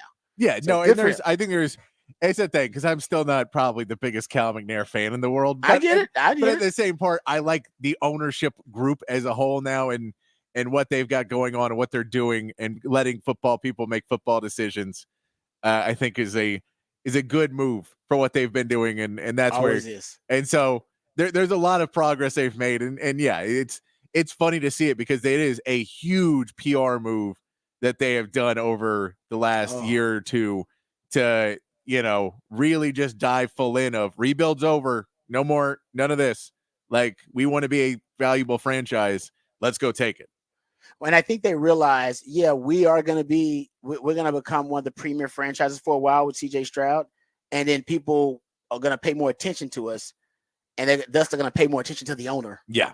And so we need to get our ducks in a row so that when we do ascend, then people start looking at an owner, they see him as a serious like NFL owner and not some bumbling, mascot for the team, that kind of thing. So I like it, and I think it's good for the Texans. Cowboys, who they have an owner who Jerry Jones, who loves the limelight. All right, he doesn't care how y'all are looking at him as long as y'all are looking at him. He doesn't care how he's perceived as long as the headlines are all about the Cowboys. And hey, it pays off. They're the most valuable franchise. I just like it more when you just go, the Cowboys, they have an owner. No. They have, like I said, they have an owner who relishes the spotlight like that. And by the way, he has done a great job in being able to manipulate the media to help market his brand. He does a great job of that. Everybody can take lessons from Jerry Jones on that, but Jerry Jones can take lessons from everybody else about hiring football people to do the job. Just because, this is my new saying about Jerry Jones. There's some of his things that are bad business, like some of his practices are bad business. But just because it's bad business in Jerry's mind doesn't mean it's bad for business. Yeah. And like just the CeeDee Lamb thing, waiting this long to re-sign CeeDee Lamb is bad business. But is it bad for business? Actually, for Jerry Jones, it ain't. No, it's the most valuable franchise in all of the NFL. It was because it's his business football, though. Yes. That's what I say. That's why it's not bad for his business. His business is the brand of the Dallas Cowboys, and that brand is thriving. It's the most valuable sports brand in the world. It's thriving. But that's why you're talking about hiring football people. And their business is football when you hire football people. Yes. And that's what Cal McNair has done. And then you can, as an owner, do your own thing. But Jerry Jones wants to be the owner and the GM. He wants both. Yeah. He wants all the credit. He wants all the credit for everything. So that's the difference between that situation. Okay, anyway, how about this little nugget about the Cowboys? The Dallas Cowboys have their over-under is 10.5 wins. They have the most under money wagered of any team in the NFL at Fanatics book on the under for the Cowboys. Like everybody thinks the Cowboys are going to go hit the under this year. And I don't know if that's going to be the case, but that's where there's no team in the NFL that's got more money on their win total than the Dallas Cowboys right now. I think it's because of their running game. I think it's the running game number one. I think defense is going to be all right. I think it's the running game number one, and then it's the CeeDee Lamb thing. Like, how do you get this settled? But I think mostly it's that they're going to be a one-dimensional team, and there's a belief that the Cowboys are in that division that they're not going to, repeat as division champs, because nobody's repeated as division champs in that division since 2004 or 5, I believe it is. Almost 20 years. It's been a long time. Yeah, and I think there's a certain part where you just feel like at some point there has to be either improvement or regression. At some point, regression in the playoffs last year. Well, we did, but I'm saying, like they keep winning 12 games. They keep winning 12 games. At some point, you just go, well, it feels like either they're going to start winning the playoffs or they're not going to win 12 games, but they're not just going to keep winning 12 games and being off on the playoffs. That feels like it's something has to give on one side or the other. But then the way they run the team is basically running a team that feels like it could get 12 wins and not win in the playoffs. So it's a weird. I get why you take the under on it, because it feels like just odds wise that sometime there has to be a drop off in there, and the fact they're not paying guys right now would make you believe that this could be it. But at the same part, I think there still could. I think 12 could still happen. No, I do too. That's why I was surprised by the numbers. I was like, no, I think they're going to be fine. I think they're going to win 11, 12 games like they always do, and I think they're going to be disappointed in the playoffs because they have too many deficiencies. Yeah. And it starts kind of at the top too, which we've talked about ad nauseum.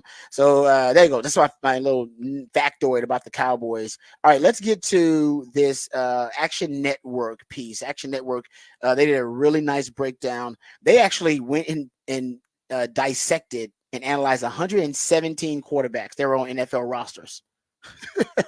And they looked at how each quarterback would be valued against the spread. That's the whole exercise. So if you are a gambling man, you'll love this article. So check it out, actionnetwork.com. So based on their research, they have Patrick Mahomes as the most valuable quarterback against the spread. Patrick Mahomes can shift the line 6.5 points if he's out of the game or inserted into a game scenario. He's worth 6.5 points. That's worth a touchdown. Nobody else is worth that much. And honestly, I agree with that. You can make the argument he's worth more than that if you want to. Yeah. But I totally agree with that. You're talking about the first of all, no lead is ever safe. We talked about how when he has a double-digit deficit in the playoffs, every other quarterback in history has a losing record in that situation, and Patrick Mahomes in that situation has a winning record. As a matter of fact, in all of his Super Bowls, he's been down double digits in all of his Super Bowls and found a way to win 3 of the 4 Super Bowls. Like, that doesn't even make a lot of sense, but that's how good Patrick Mahomes is. How about his winning percentage in games where his team was losing by double digits at any point is 200 points higher than any other quarterback in history. Like I said, I would make the argument he's actually worth more than 6.5, but I'm with you. I'll agree with that. Yeah. You want any guesses, Patrick, on what quarterback has the second best or second most value in regards to the spread? Aaron Rodgers. Aaron Rodgers is 7th. Okay. He's worth 4.5 points according to this research by Action Network. He's worth 4.5 points. So that's not bad. I mean, that's still in the top 10. Yeah. I mean, I was just thinking how bad the Jets were last year. That's true. Now, honestly, if he had played last year, they probably would have him higher up on us. We never even saw him. So yeah, they I'm were with just you. not very good last year. They're very. I totally agree with you. That argument can be made. I agree with you 100%. Is it Dak? Dak on this list is 8th. He's also worth 4, so you can say tied for 7. He's worth 4.5 points as well, according to Action Network. I'm not sure who it is. It's Lamar Jackson and Joe Burrow. I said I tied at 5.5. I didn't put Burrow because they were okay last year without him. Great point. That's the reason I didn't put that high. It's just like they seemed okay without him last year. They weren't good, but I wouldn't say they were. The offense looked pretty good. The offense actually, the offense was explosive even without nuts. But I don't. Yeah, that's a great point. I got to go look. But they say Joe Burrow and Lamar Jackson MVP, and his skill set's so unique. Yeah, exactly. It makes a lot of sense. I mean, I know we know that. We can say a couple years ago for Baltimore, their backup when Lamar Jackson got hurt made the Pro Bowl because of. Oh yeah, and it's because there's no quarterbacks go to the Pro Bowl, so like it goes down a lot. But he also had a decent season there because they had a system in place and he kind of worked into that system. So there's guys that work into it if you have the right backup. I think that I'm looking at the list of not looking at who the backup is as much as I don't think that list cares who the backup is. No, I think they're looking at it just overall how unique and elite the skill set is. That makes more sense because Lamar. Yeah, he's a 2-time MVP. 4th on the list is C.J. Stroud. Okay. He's worth 5 points. They got him and Josh Allen worth the same amount. They got him and Josh Allen worth 5 points total. Jalen Hurts. Here they have Jalen Hurts, Aaron Rodgers, Dak Prescott, and Justin Herbert, all worth 4.5 points. And then to round out the top 10 here, they got Brock Purdy, he's just worth 4 points for Brock Purdy. And Matthew Stafford's worth 3.5. So is Trevor Lawrence and Jared Goff and Tua and Jordan Love. And then you get your quarterbacks who are just worth 3 points. That's Kirk Cousins, Kyler Murray. 2.5 is Derek Carr. They got Deshaun Watson worth 2 points, along with Baker Mayfield, Geno Smith, Caleb Williams. They got Daniel Jones with 1.5 points, along with Russell Wilson and Anthony Richardson. And then they got Jaden Daniels worth 1 point already. How about that? Jaden Daniels getting some love. Already worth 1 point for them. And like I said, Caleb Williams is worth 2 points already on this Against the Spread Action Network listing. And they have Justin Fields worth 0.5 point, along with Andy Dalton, Bryce Young, Will Levis, Joe Flacco. So basically what they're saying is the best backup in the league is either Joe Flacco or whoever loses the quarterback battle in Pittsburgh. If Russell Wilson loses, he's the best backup. If Justin Fields loses, he's going to be the best backup based on this analysis here. Cowboys, I'm trying to find out where the Cowboys backups are. I'll find this for you because I'm going to look because they did 117 quarterbacks, so I imagine Cowboys backups on here somewhere. Yeah, I mean, I'll Cooper find Rush that should for you be when we come somewhere back. on there. Yeah, well, Trey Lance is probably going to be somewhere on here too. So I'll get that for you when we come back from the break. And we'll also dive into Dan Orlovsky's rankings of quarterbacks, different elite traits and skills. But I think he does a ranking like 7 different skills, 7 different traits, and where each of the quarterbacks, or at least his top 10 quarterbacks, are ranked in all of those areas. So we'll do that when we come back, talk some more quarterback here on the Rodcast featuring Patrick Davis and Lifetime Longhorn. Rod Davis coming back on the horn.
All right, welcome back to the Rodcast. I want to get to this Dan Orlovsky ranking. He ranked his top 10 quarterbacks in certain areas related to skill, different traits at the quarterback position, and he ranked his top 10. I want to get to that here in a second, but I told you guys I would get to the backup quarterbacks and their worth, if you will, in the Action Network against the spread breakdown. They did the value of each quarterback, 117 of them to be exact, of each quarterback in the NFL. Patrick Mahomes, obviously highest overall value against the spread as a quarterback. He's worth 6.5 points. Dak Prescott worth 4.5 points. CJ Stroud is worth 5 points. So CJ Stroud worth more than Dak Prescott. The backups here, because I wanted to get you this really quickly. Case Keenum and Davis Mills. They're ranked 44th and 45th on this list. Each of them worth minus half a point. So if Case Keenum and Davis Mills in, they affect the line the other way. Minus half a point. It hurts you if they're in. Trey Lance, he is worth negative 1 point. So minus negative 1 point against the spread. And Cooper Rush, how about this? Cooper Rush is worth negative 1.5 points against the spread if he's out there. Man, so Trey Lance, I guess they Trey Lance gives you a better shot to win than Cooper Rush. Cooper Rush actually did pretty good. Didn't he have like a winning record as a starter when he gets there with the Cowboys? I don't know about this. I don't know the spread anymore. I guess maybe Cooper Rush has less points, but you could still win. Yeah. Trust me, Vegas has got it's Action Network, so they got their own formula. They got their own formula, but yeah, I would not. I don't know. I think I'd take Cooper Rush. I mean, we just watched Trey Lance in a preseason game against a 4-string defense not be able to score a touchdown. Yeah. He was all right, but I'm with you. Did they score a touchdown? No. That is my point. And we're talking about points scored. They didn't score a touchdown. True that. You're right. This is literally about points and how many points they got these guys 4 interceptions in the game and lost. I don't think Trey Lance did poorly. I'm just saying he didn't do a thing where I would go, I'm going to take him with a lot of points. That's a great point. Nope, I agree with you on that. That's valid. So yeah, you got Dak in the top 10 here though, and CJ Stroud in the top 10. Dak is actually CJ Stroud's in the top 5 most valuable quarterbacks as relates to the spread, and they got Dak in the top 10. He's at number 8, CJ Stroud at number 4. Okay, that's that list. Go check it out at actionnetwork.com. I want to get to the list by Dan Orlovsky because he recently ranked the best quarterbacks. First of all, his top traits at quarterback. So he lists his top traits at quarterback. He had 7 of them. And he lists the top 10 quarterbacks, all right, in those specific areas. And the traits are pocket presence, arm strength, ball placement, mechanics. He also has decision-making, rushing ability, and second reaction ability. I like that. I would have added sack avoidance. One other area I would have added. I'm big on sack avoidance. Who your best sacker? And I think Patrick Mahomes and Josh Allen are probably the best sack avoidance quarterbacks in the NFL. So pocket presence first. Pocket presence. He's got Patrick Mahomes, the best pocket presence. CJ Stroud, 3rd behind Joe Burrow in terms of pocket presence. I actually agree with that. He should be pretty high up there. It's amazing how comfortable that dude is.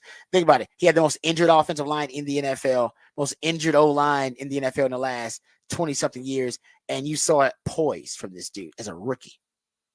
Right? That you don't really see that with, especially when chaos is happening around you. And that was chaos happening around him because of that O-line mostly, and yet he really did shine. So I like that. I like these in the top 5. They have Dak Prescott 10 in pocket presence. Maybe it should be a little bit higher. They got Geno Smith at 9, Josh Allen at 8, Jordan Love at 7, Brock Purdy 6, Lamar Jackson 5, Matt Stafford 4, CJ Stroud 3, as I mentioned, and Joe Burrow 2nd in pocket presence behind Patrick Mahomes.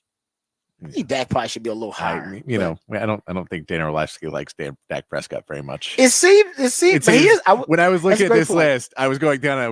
I don't think he likes Dak Prescott very much.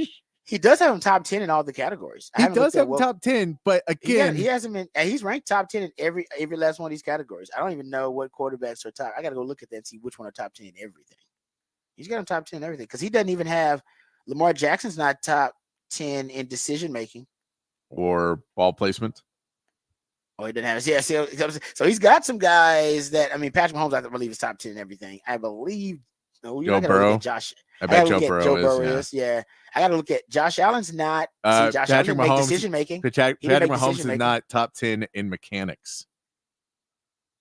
I could see that actually. No, and I get I that. really No, it could makes see sense. that. Yeah, That actually, I could. That makes sense because he didn't need to be. he doesn't. He's Yeah, got so much arm strength. He's like, I don't need to set my So feet. what- I don't need to step into a throw. Yeah. What are you talking about?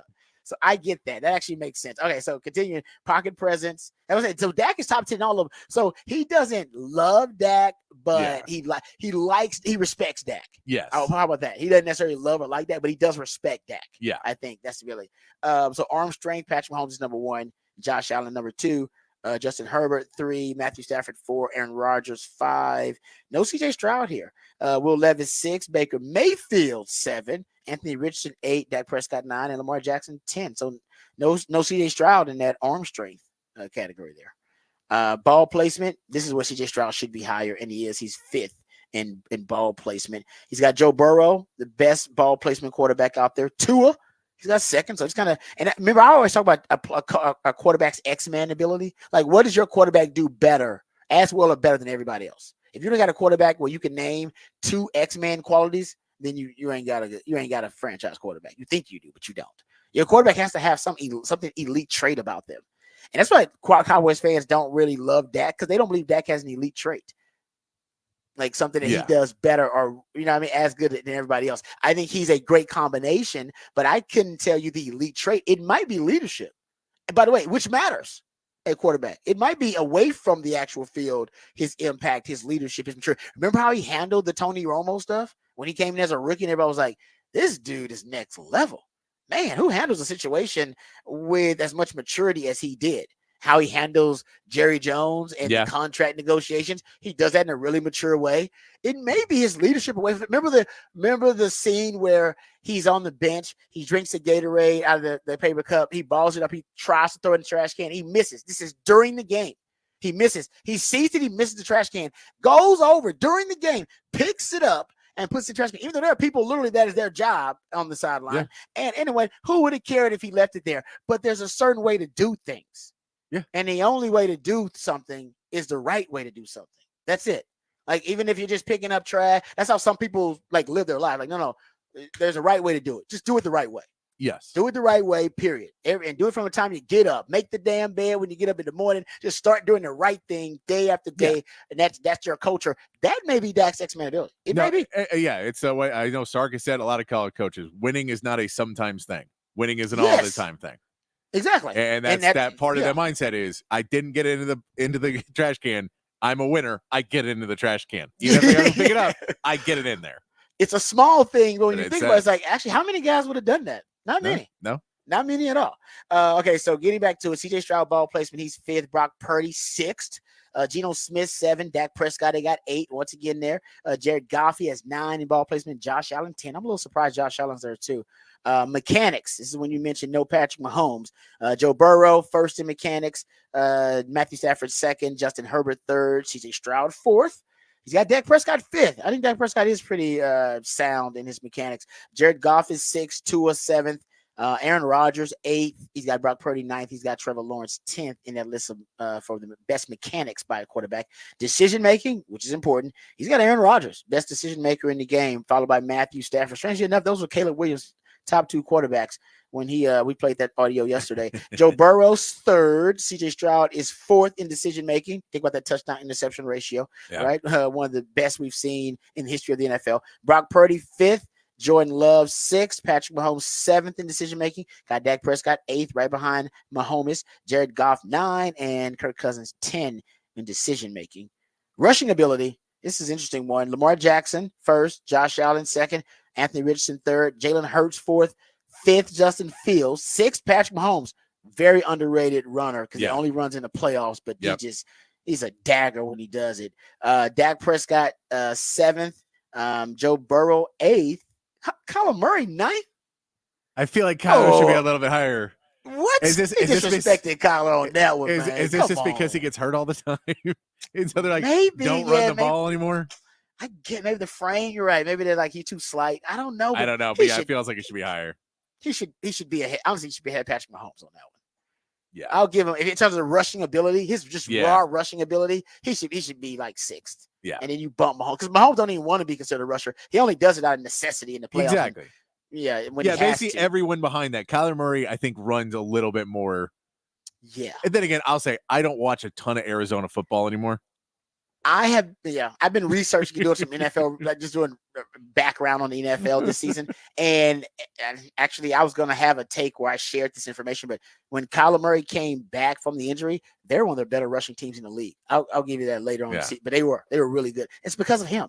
So he should have been higher. Trevor Lawrence is at 10 on that list. Second reaction ability. This is what I love. I love second reaction. Basically, off schedule. When the initial play breaks down, go make a damn play on your own, extending the play. And I've said Patrick Mahomes, easily the most lethal and scariest human being alive when the initial play breaks down. He starts extending the play outside the pocket. And now he's got Patrick's got Xavier Worthy, the fastest human being in history of the combine. And he's got the best, if you go look at a rapport with any receiver in the league in terms of his relationship and chemistry with Travis Kelce. He's got the best rapport, I think, that duo does of any duo in the league. So when he starts freestyling and improvising, deadly. Josh Allen is second. I like that too, because once he gets on the pocket, he's just hard to bring down. Yeah. He don't like to slide or anything. Lamar Jackson third. Yep, we all agree with that. He got Brock Purdy fourth.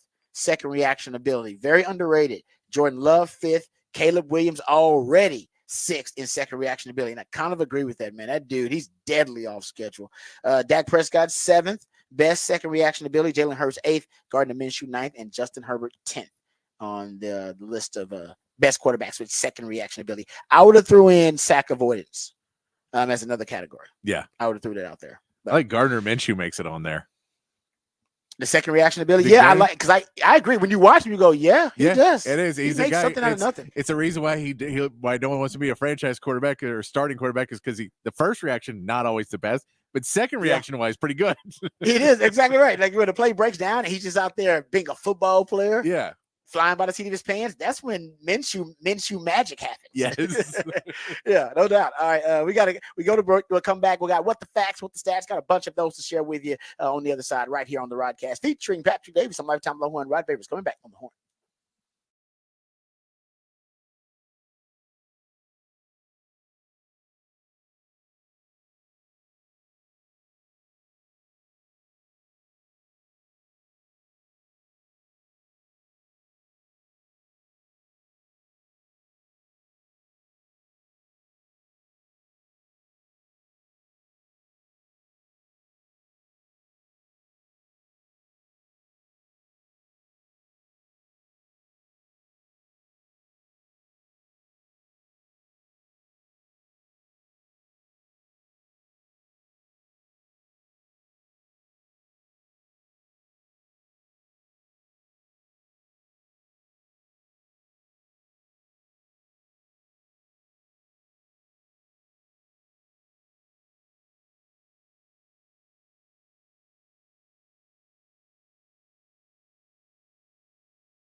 All right, welcome back to the Rodcast. Time for What the Facts, What the Stats. Let's get to some of the kickoff return stats through the first week of preseason with the new kickoff return rules. So return rate, 81% return rate, which is pretty good. In 2023 through week one of the preseason, old kickoff return rules, 65% return rate. 2 years ago, it was a 64% return rate. So return rate is up. If you look at average field position, returns only. Average field position, all kickoffs, like I said, returns only. 2024, it says the average field position is 29-yard line. And when it's returns only 28 and a half, the average field position in 2023 was 23.8. And the when it was just all kickoffs and return only, it was 22.7. Was the average field position through week one of the preseason in 2022, 24.2, and then when it was just returns only, their average field position was 23.6. So you have had a hell of an increase in average field position, and whether it be from returns, period, on all the kickoffs, you had. I mean, you're talking about 20. You're at 29-yard line right now, and you were at 23 and 24 in 2023 and 2024 average field position. That's pretty damn good. Big play returns, 40+ yarders in 2024 so far. Week one of the preseason, you've had 7. You had 4 last year, and you had 8 in 2022. So there you go. That's the kickoff return stats so far. I'll try to keep up with them as the preseason goes and see if that trend continues. More what the facts, what the stats here. How about this one? And I was looking at, we'll get into the AP poll too coming up. So I'll save some of those stats. I got a couple of stats about the AP poll that I want to get into. But shout out to Quinn Ewers. He signed a new NIL deal with, I think you announced it, a Roback. It is Roback is the company he just signed with, and reportedly, based on this Pete Nakos report from On3, the deal is worth upwards of 100,000, 100K, between 100 and 100K and 150K. Man, so he got the private jet deal. I mean, Quinn Ewers got to be at $1 million NIL money, right? Easy. If he's getting deals like 100, and I don't know what the video game deal was. I don't know how much that is. Yeah. I say he's probably at $1 million now. He's got the private jet deal. He's got a bunch of stuff. He's got a Hulu deal now. He got the Hulu commercial I just saw. Hulu commercial. I've heard, and people in Dallas tell me he's got a lot of local stuff in Dallas. Yeah, that we don't get to see, but because he's a Dallas kid, there's a lot of local stuff. He's got the lawyer ad. He's got the yeah. He's. I would say it's probably hovering somewhere close to $1 million. Good for you. Yeah, it's nice, awesome. How about this age distribution? A chart from the Olympic athletes is really interesting. The youngest athlete, according to this chart, they said was the oldest athlete was 69 years old. And this is age distribution of over 11,000 Olympians across 42 disciplines by gender at the Paris Olympics. They claim 12 years old was the youngest. I guess that was skateboarding. That was a 12-year-old skateboarder. Isn't that crazy? Man. And there was a 69-year-old. Make sure I get it 69. 69-year-old. What sport is that? Equestrian. There was a 69-year-old equestrian rider, I guess is the term. Yeah. So there you go. That's the oldest and the youngest when we were looking at this study done. That's the youngest sport overall was skateboarding, and the oldest sport was equestrian, and that's why they gave you the youngest and the oldest from those in this chart. That's pretty cool. They didn't give me the names of those. I probably could go look that up for you, but I didn't want to go that deep into it. I wasn't that interested. And when I found, I was like, you know what? That's an interesting fact. I'm not that interested in finding out exactly who these people are. I don't care about 12-year-old skateboarders or 69-year-old horse riders. Either one. I mean, it really, I thought, I was like, do I really want to go deep into this? No, I don't care. I don't think you care either. This is as far as we're going with that one. All right. I got a couple of more here. How about this one? This is the last one. Caleb Williams, his average time to throw on Saturday, 3.56 seconds. Average time to throw. Do you know the NFL high average time to throw in 2023? 3.39 seconds by Justin Fields. That's going to be interesting to watch. He's gonna hold on to the ball a little bit longer. Now we know he can extend plays, but you don't want to hold the ball that long. No. You want to get rid of that thing. No. It's like a hot potato. We'll see if they get him coached up a little bit more. Maybe that'll They go will. down. He looked good though. I saw him. I thought he looked good. Oh, also highest graded rookie wide receiver from preseason week 1, Jay Witt. No surprise, 84.8 There you according to go. Pro There Football you Focus. go. That's a great stat to end on. We come back. We'll get into the unfortunate news of the day. We heard that Christian Clark had an injury in practice, so more injuries in the Texas running back room. We'll address that. Also, the preseason AP poll was released. The top 25 Longhorns at number 4. We'll discuss that on the other side, too. All of that and more right here on the Rodcast featuring Patrick Davis. I'm Lifetime Longhorn. Rod Davis coming back on the horn.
Welcome back to the Rodcast. It is a top of the charts Tuesday. That's when my man Patrick, my co-host, the Idillionaire, he plays jams that reach the top of the Billboard charts on this day in history. And here, oh man, a classic, Eye of the Tiger. Man, this was with the Rocky soundtrack, correct? I Or would is have to this before assume Rocky so. soundtrack?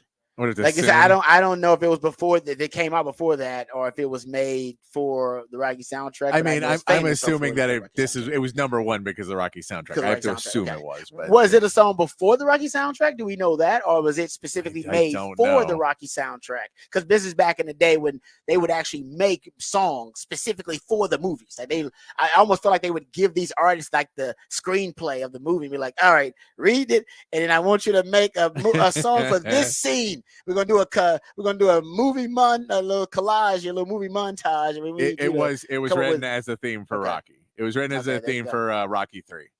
Is this the greatest movie theme song of all time? Oh, I mean, it's up there. It's up It's there. up there, right? I mean, let's look about some more iconic movie theme songs. Like Eye of the Tiger plays, you automatically think Rocky. Like Yes. you almost literally you can see the scene, like the movie, the training, montages and everything. You kind Yeah. of see all that stuff.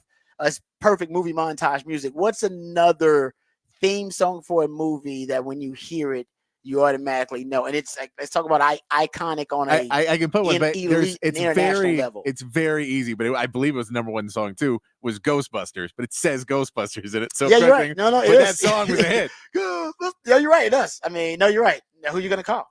Who you gonna call? No, it is. I'm with you. It seems crazy, but I literally just watched the latest Ghostbusters, which was not great.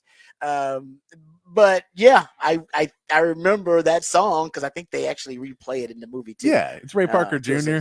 Yeah, the original. Yeah, so that could be it. Ray Parker trying to Jr. think got of- sued by Huey Lewis for that song.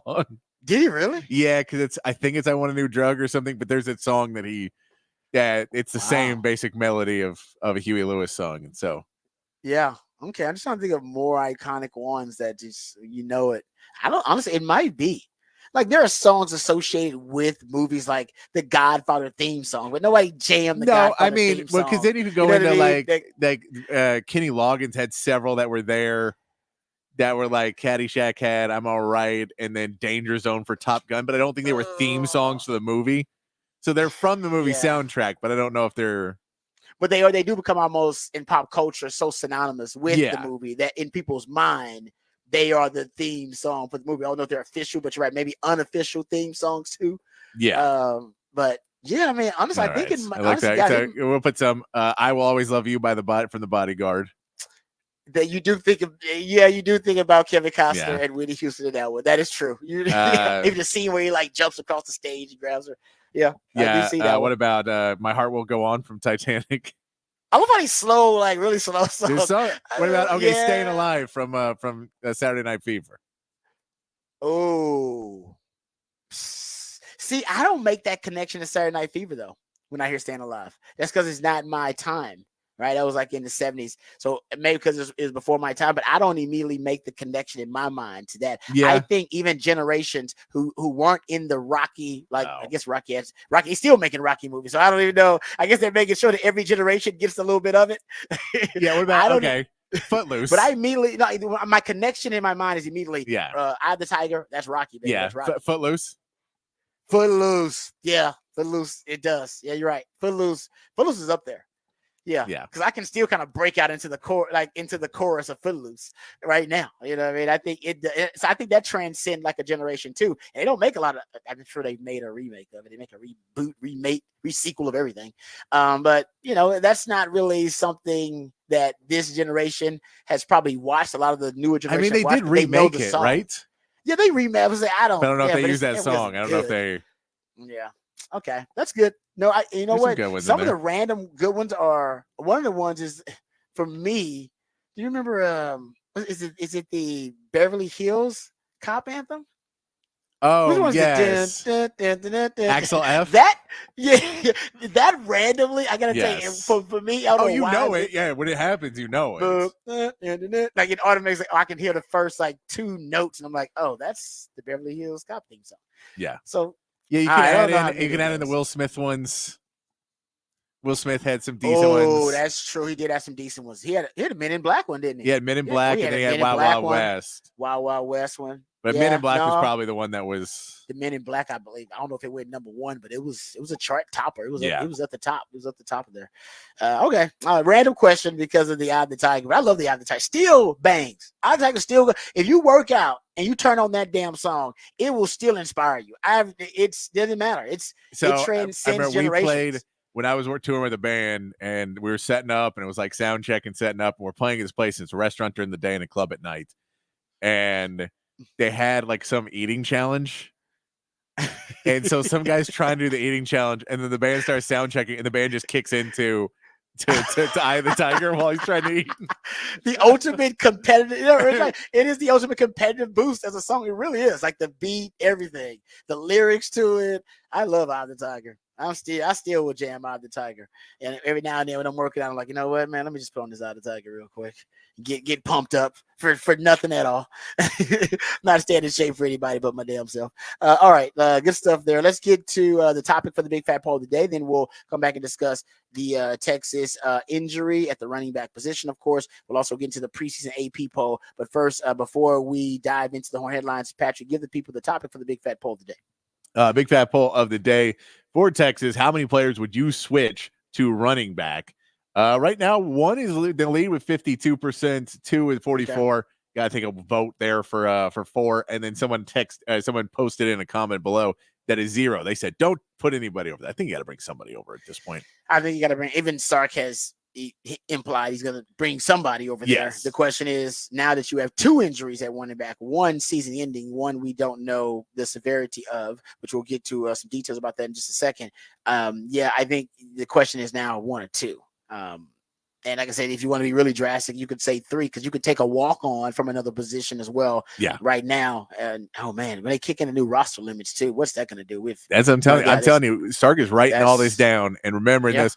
And I'm telling, and he's going to go also tell all the boosters and donors, and when they're not kicking a little extra money, be like, well, hey, let him in the transfer portal back. Hey, remember when Savion Red, we let him go and we didn't offer more, and we remember? Mm-hmm. Remember? Yeah.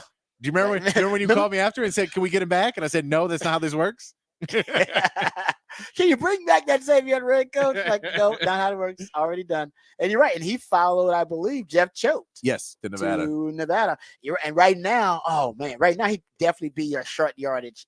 I'll tell you right now, he'd be your short yardage goal line guy. And still would probably have the red cats as available. And that's another thing, too. We didn't talk about that. Do they even have that package this year? With the cat, I mean, they had the Rouge cat with Rojo, the red cat with Savion Red. I don't even know if you even have a Wildcat this year. You may have 2 personnel groupings go away. The Wildcat and not go away, but become scarce. The Wildcat and the pony package. Yeah, I would say if you want to say somebody that maybe you could throw into that would be where Niblett would, if you put Niblett in that role, he did play some high school quarterback. Okay. So if you're going to put him in that running back role, maybe that's something you can kind of put him into, sweeten the pot for the position change too. Yes, that's a nice sales pitch there, Patrick. Nice sales pitch. Love it. Maybe if we get you worked out and you get fit in here, we can put you in a package where you're the Wildcat too. I like that. We got to get him a name though, because it was a red pack. I know, because it was a red with the red cat with Savion Red, the Rouge cat. I think we called it with the Rojo. What do you call it with him with Niblett? No, I don't know. Ryan, the rye cat. I don't know. That's weird. We got to figure out something. We got to think of something. If that happens, sorry, come up with a cool name for it. That's a sales pitch right there. Yeah. Come up with a cool name. But I'm with you. That's a good sales pitch, though. Guys want to know that they got a chance to contribute. Yeah, that you have a vision for them. I like that. And I mean, again, and if you're trying to figure out things in red zone and short yardage, and so that's a package, and you say we lost Pony, we don't necessarily have a back that we feel super confident for short yardage right now. We're confident, not super confident. Maybe we add something else in there, and that would be one that, just knowing that he played in high school, he played some quarterback, and that maybe possibly if he's going to move over there, that's something else you could give him in the package. I like that. It's not bad. Okay. Yeah. Well, obviously a lot of creative options on the table for Sark to try to remedy the lack of depth or the depth issues at the running back position. We'll dive into that a little bit more. We'll talk about the preseason AP poll that was released. We'll hear from Steve Sarkisian. He addressed the media yesterday before the Christian Clark news broke. So keep that in mind when you're listening to him. We'll do that when we go behind the burnt orange curtain. But first, let's get updated. Let's get educated. Let's get informed on all the top stories of the day with Patrick Davis and the Horn Headlines.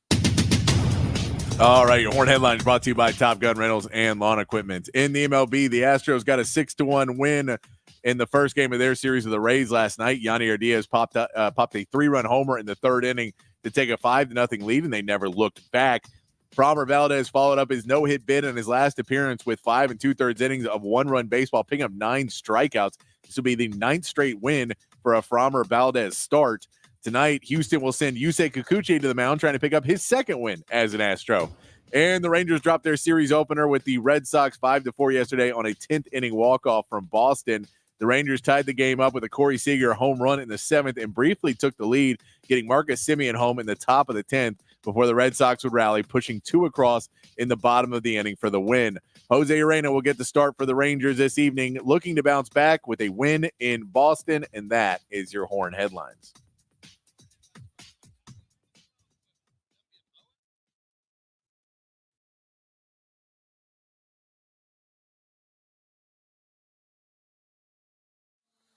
All right, thank you, Patrick, for the Horn Headlines. Let's get right to it. Unfortunately, the Longhorns got some bad news. We just don't know how bad yesterday. CJ Vogel over at On Texas Football. Shout out to them. They're doing a great job covering. Got a lot of good organizations that cover Texas, and On Texas Football is one of them. He reported yesterday that Texas backup running back Christian Clark was injured at practice. They don't know the severity of it. From what I can gather, and like I said, that is actually the report, but we don't know the severity of it, and that has not been confirmed. From what I can gather, though, it was a non-contact lower body injury, and he was going up to catch a football, running a route out of the backfield in team drills, and landed awkwardly. However it is, needed assistance off the field. That's all we know. That's pretty much all the details that I could gather from the report of our friends there at On Texas Football. We know CJ Baxter had season-ending surgery, so he won't be available. And now we wait to hear about what the situation is going to be with Christian Clark. I would say this for Sark, because this has got to be very frustrating for Sark so early on in camp. He has been talking about the depth of the team. He has been talking about making sure that they are establishing depth, that they're getting as many guys to play as possible, getting as many guys in the game early on before they get to the meat of the conference schedule. He knew this was going to be a reality. I don't think he knew it was going to be an immediate reality. It happening, first day they put on pads and within the first week of them putting on pads, but he knew the injuries were going to hit. So he's got contingency plans ready.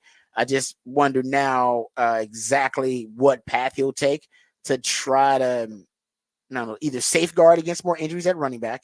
And that's kind of what we're talking about. You got to add more bodies in on number one because you only got 3 scholarship running backs now. So you just need to add more bodies in there so you can practice. Otherwise, you'd have to kind of bubble wrap the running backs. Be like, hey, don't hit the running backs. You can't have, you just started training camp. You can't have that. So more bodies in that room. I love what Patrick brought up with Ryan Niblett.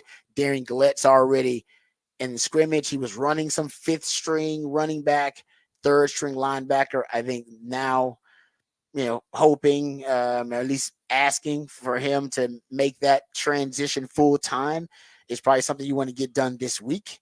And I think schematically, and this Sark's got time to adjust to it schematically, but I think schematically, maybe strategically, you got to put more on Quinn's plate. I would put more on Quinn's plate. And I said this after the Baxter injury. Hey man, you got a 3rd-year starting quarterback in this system.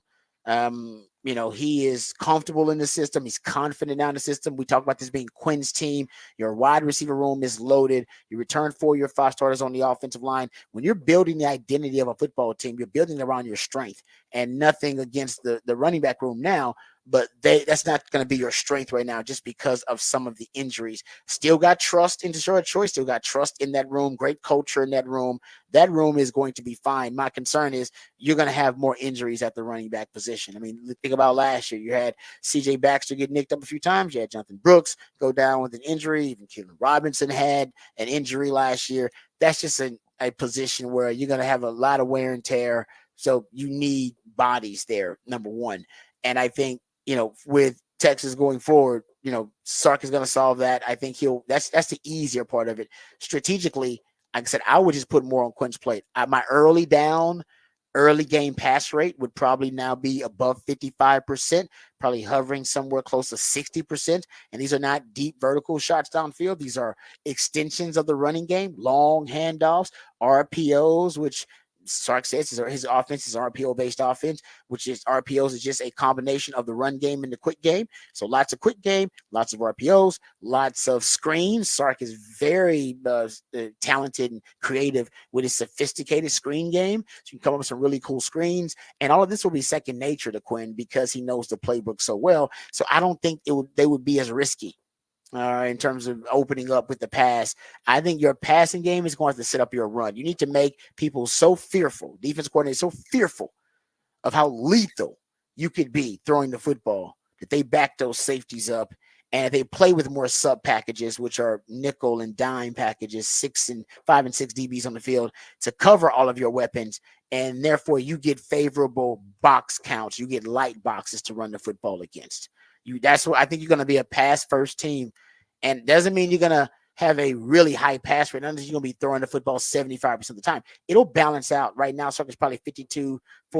All right. And his pass rate, run rate ratios. I think ultimately early on in the game, you want to have higher pass rates. Once you obviously have the entire game or sample of the entire game, it'll probably balance itself out and be a little bit more even because Sark wants to close with the run, but I think he wants to open with the pass. I'm just saying now, be more aggressive, be more overemphasize, be more of an extremist when it comes to now your pass first philosophy early on in games. For the big games, he does it already. For Alabama last year, 56% first half for early down pass rate. Oklahoma was 58%, also 58% versus K-State. Oklahoma State in the Big 12 title game, 62%.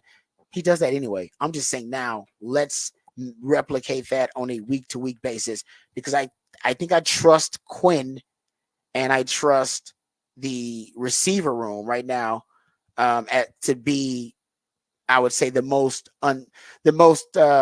toughest areas to defend. The toughest units for defenses to have to account for. And that's kind of where you want to start your identity. And now you have the headset communication as well with Quinn. So in addition to him, being comfortable and confident in the system that he's been working in for 3 years, having an offensive line that returns 4 to 5 starters, having one of the deepest receiving cores in college football, you also have the communication now with your coach who Sark should be acquainted with the headset communication because he coached in the league and he did it with Atlanta for 2 years. A lot of coaches in college have never done it, so it's going to be their first time. So they'll be at a disadvantage, and you'll be able to talk Quinn through the early part of that series and the early part of those downs, and that's more of an advantage, but an advantage to the passing game, not really to the run game. So I think everything's pointing at Quinn having more responsibility and it being Quinn's offense. I'd be shocked if it went any other way. That's kind of my take on it. Yeah, no, I agree with you. I think that this is the point of when you have it's what you've kind of been waiting for with that third year starting quarterback. You've been waiting for the guy to come in and show that he's supposed to be the Heisman candidate, that he's supposed to be that guy. And so this is now's more the opportunity to show to be that guy. It's not ideal as a team to have to rely more on one player, but that's what you want to do. And we've seen great players in the past have overcome the things that like that. And that's what, those are the storybook seasons. So you hope that Quinn's ready for it. And I think Sark is, the right coach to help Quinn into those situations. And that's it. That's, again, that headset communication is going to be big. I think it's been something that, when we hear in the scrimmage and everything else, there's too many pre-snap penalties. I think there's probably some of that where you're still getting used to adjusting to plays and, getting an audible in that Quinn's getting in his headset and trying to get people moved around. And maybe there's a little bit, but if you're working this out 3 weeks before, you're probably ahead of most teams that are still trying to figure out how to implement it. Yeah, exactly. I think the headset communication could be big for this particular shift. If they're going to be shifting to a more of a pass heavy team or a pass first team, we're talking about them using the pass to set up the run. I think this really could help give them a huge advantage because of Sark's familiarity and his experience in the NFL, and just because Quinn's talent level. This is a guy that's projected to be a first-round pick. Yeah. Why not rely on him more? So that's kind of where I think things are going. I mean, you could go a number of different ways. You brought up some stuff. I mean, you could add some more variety to the offense in other ways. No, I think you could add more 2 tight end sets using, when you're talking about just blocking and, trying to show different looks to teams. We know Gunnar Helm and Juan Davis are really good blockers, but maybe you can still use Niblack in that wide receiver role. But if you put Niblack out there, they may know that you're just going to throw. So you put out another wide receiver or another running back, so they're not quite as sure in some of those situations. And then you send Niblack down the field. And depending on the matchup, that's again the end set head communication where you make the call at the line. Is this a handoff? We're going to go to the right if it's a handoff, or we're going to throw to the left to Niblack if they put a linebacker on him. And we'll send him down the field. Like we can, at the line of scrimmage, sometimes make these calls to, make that decision to, who they've got on them. And I think, you just want more variety and more, you still have more weapons than most people can cover. Yeah. To your point about, I think they refer to them as package plays, basically. You send 2 to 3 plays in, basically, and everybody knows 2, and you at the line of scrimmage, you kill 1 or 2 plays. You kill this play, you kill the run play, you kill this pass play, and then everybody knows that you're on the same page. So that's something that's easier now too. Great point there, Patrick, that you can go up there now with multiple options, and the coach can go help you survey things and go, all right, kill 2, kill 3, let's go 1, and then boom. Yeah. I mean, that's something that I think it could be a huge advantage for a lot of teams. I think for Texas, because the experience Sark has, it's going to help. And we know it helps the passing game. It could help the guys get lined up and avoid, pre-snap penalties and that kind of stuff. Give guys reminders, things of that nature. But I think ultimately, is it really going to help the passing game? Because you can talk your quarterback through some of the pre-snap stuff. Yeah. I think it'd be really interesting. No, and I mean, I think it's harder for a quarterback too sometimes to not stare down what he's going to do.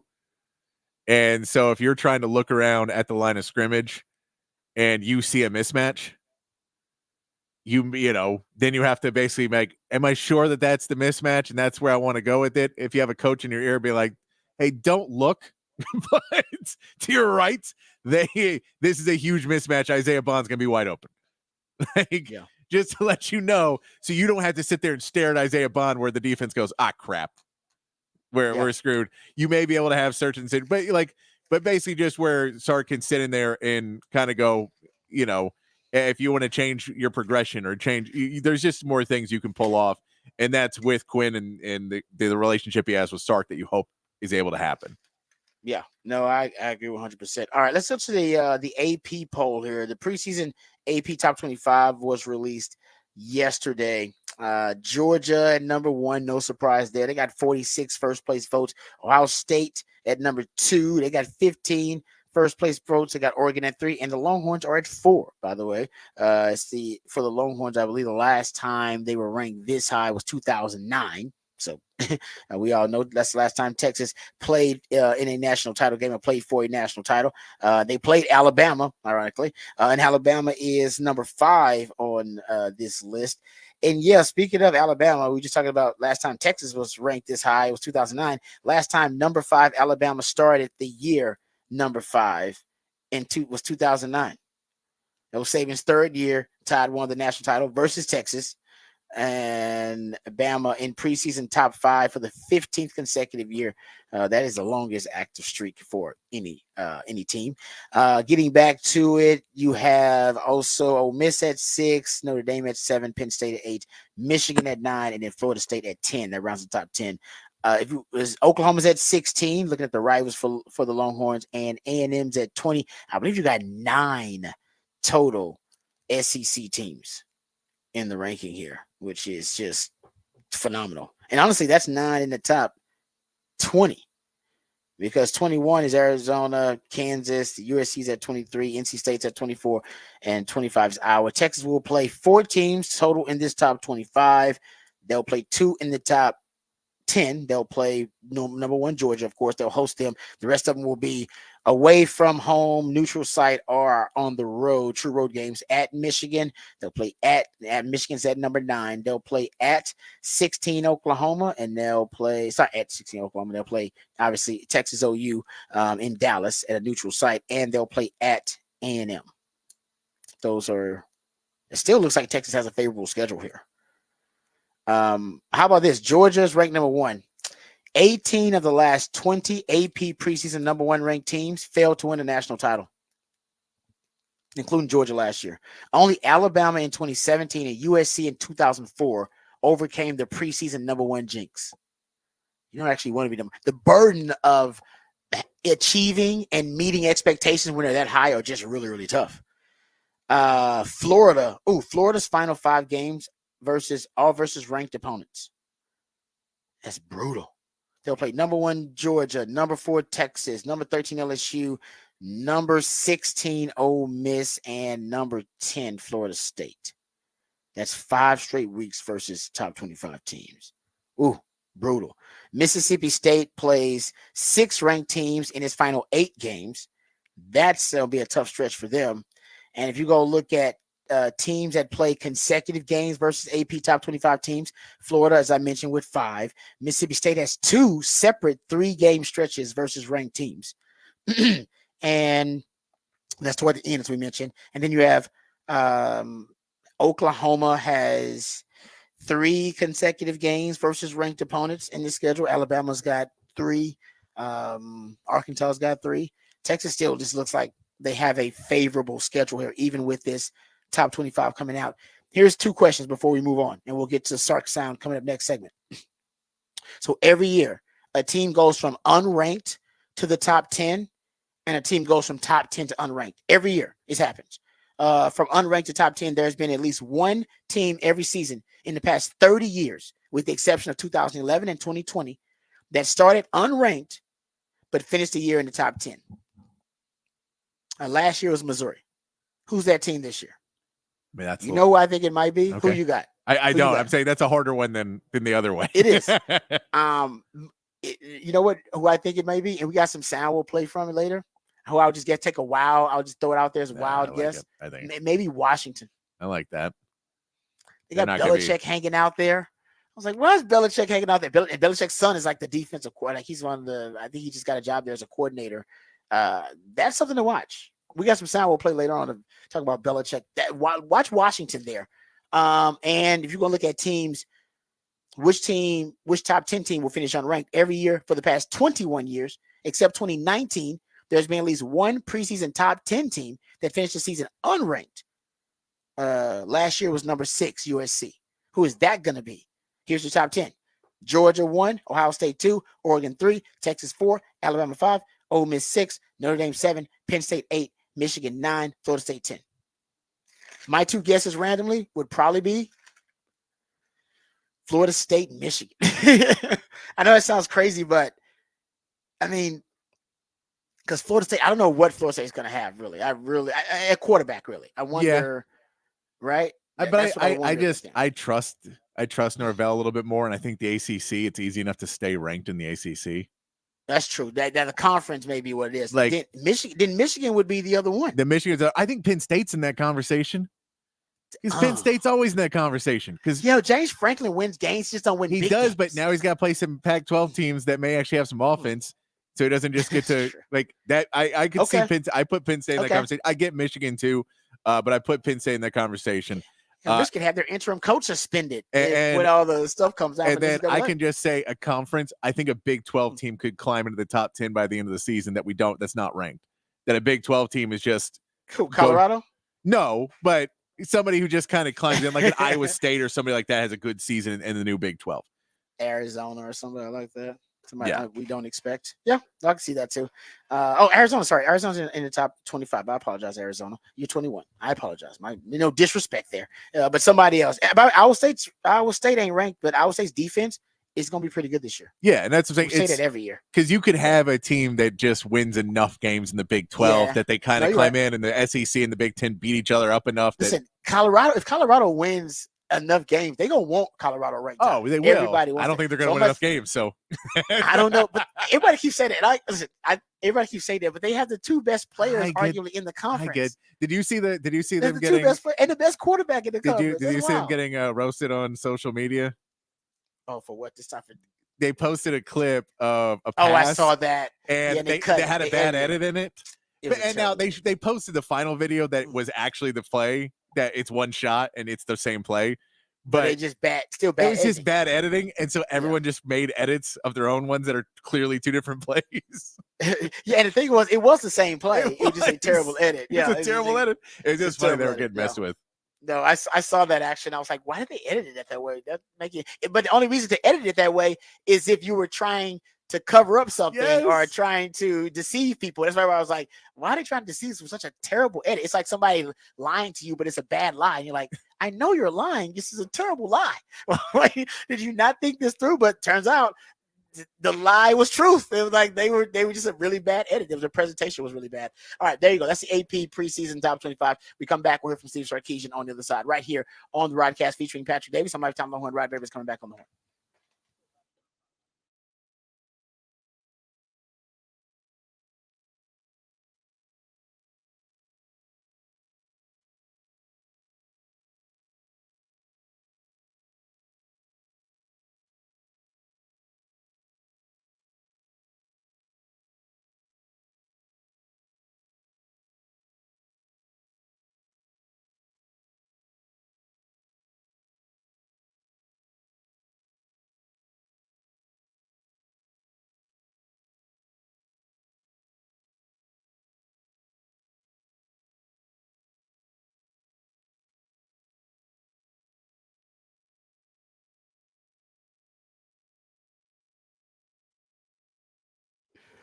Hey, what's up, folks? Lifetime Longhorn, Rod Babers here. Let's talk about Dr. Greg Eckert and his wonderful team. I owe them a huge debt of gratitude, folks. I went there initially for a cleaning, just for a routine checkup to make sure that everything was okay, and everything wasn't okay during their very thorough checkup, which they always do a great job. They found that all of my wisdom teeth were growing in sideways, folks. I was on the verge of disaster. I was on the precipice of a really difficult time, potentially, if I had waited any longer and if I had not found that my wisdom teeth were growing in sideways there, it could have been very problematic. But no need to worry about it. I was in great hands with Dr. Eckert and his fantastic team.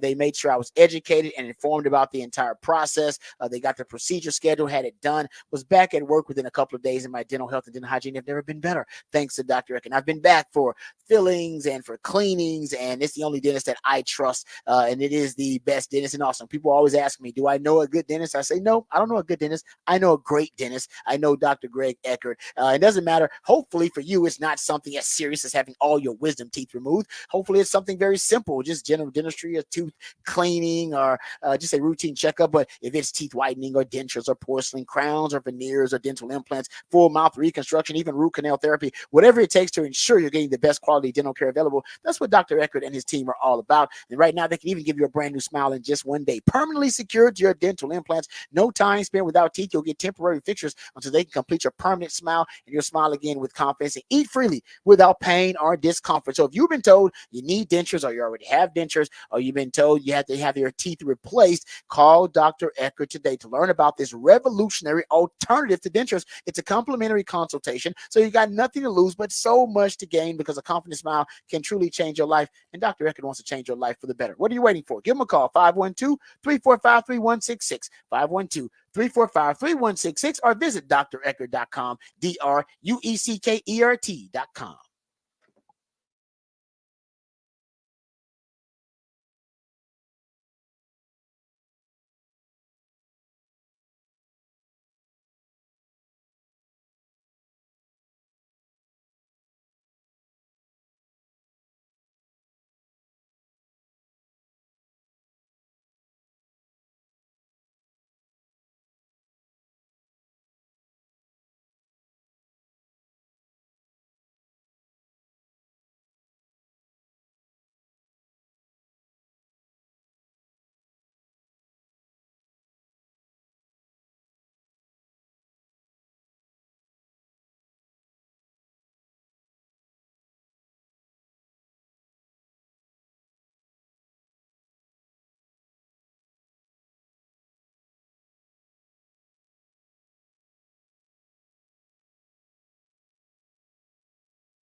All right, let's start with the Steve Sarkisian media availability sound from yesterday.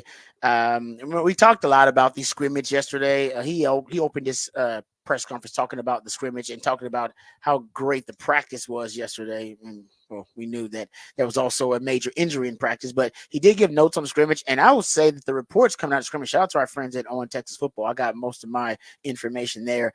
They were pretty accurate.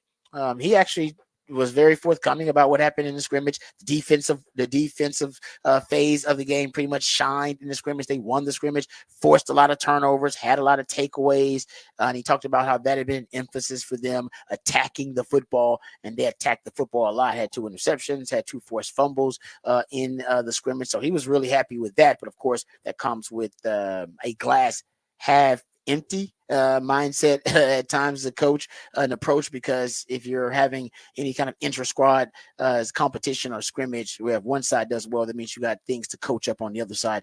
So Sark did talk about ball security and things for the offense and them being more buttoned up, but he was really proud and happy with the steps they made on defense. The defense just looked like a really havoc-minded unit, as we talk about. So let's get to some other sounds. Start talking about the chemistry between the wide receivers and Quinn Ewers, which also I think, and we just talked about how they need to probably pivot more to being a pass first team now with all the injuries at running back. Here's Steve Sarkisian talking about the chemistry that Quinn has with a lot of those new faces in the wide receiver room.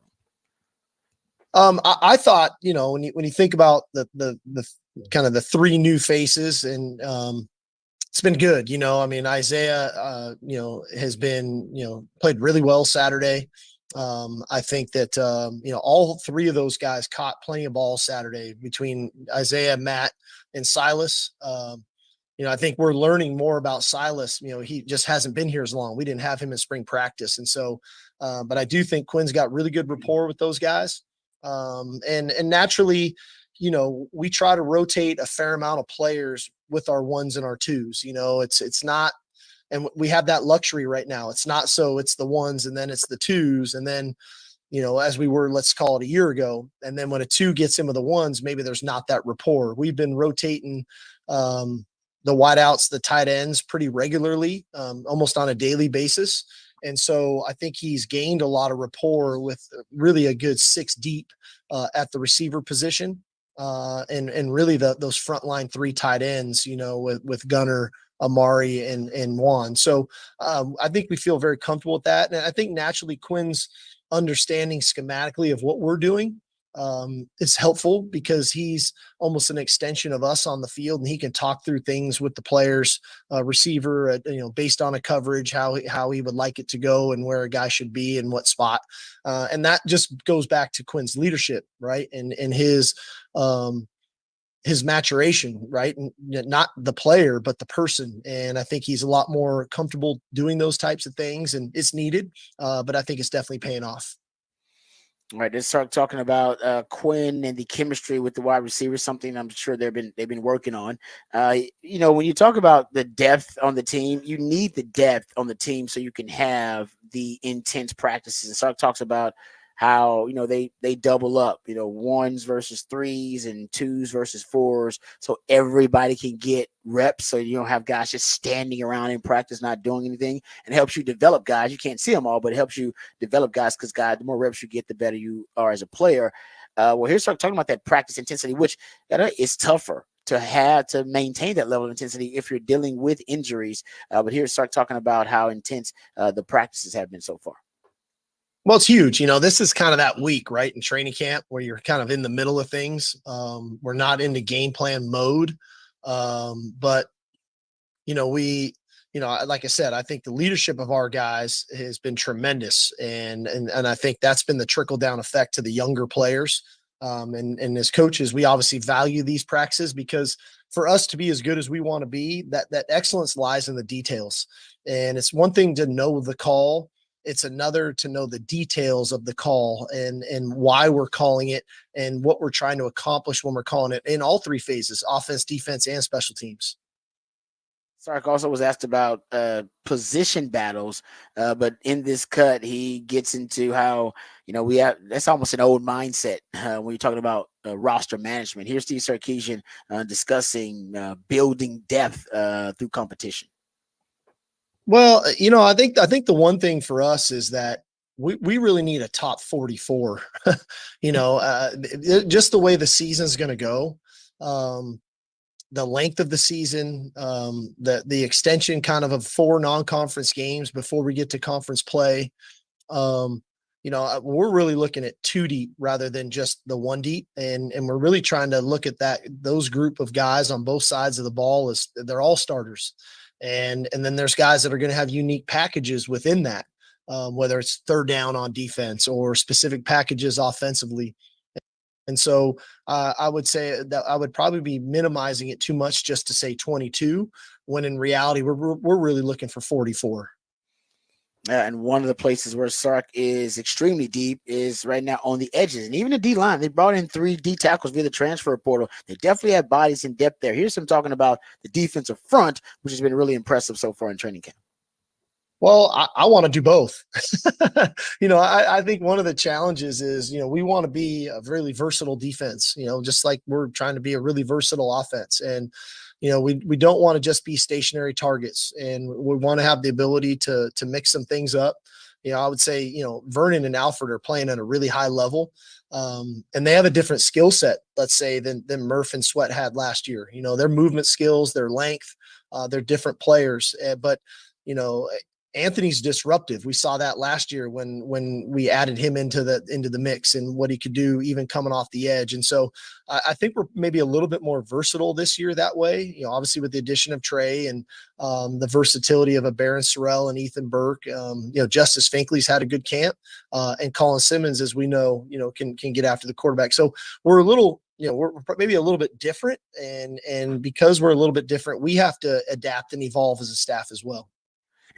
Speaking of adapting and evolving, there's a lot of adaptation and evolution happening in that running back room right now with 2 of your scholarship running backs hurt. You only have 3 right now in that room, 3 scholarship running backs in that room. Here's Sark talking about, this is prior to the news breaking about Christian Clark. Here's Sark talking about how the running backs performed in the scrimmage. Yeah, no, I thought Jaden played well. I thought Trey played well. Both those guys did a nice job. I thought Christian and Jarek got their introduction to college football a little bit.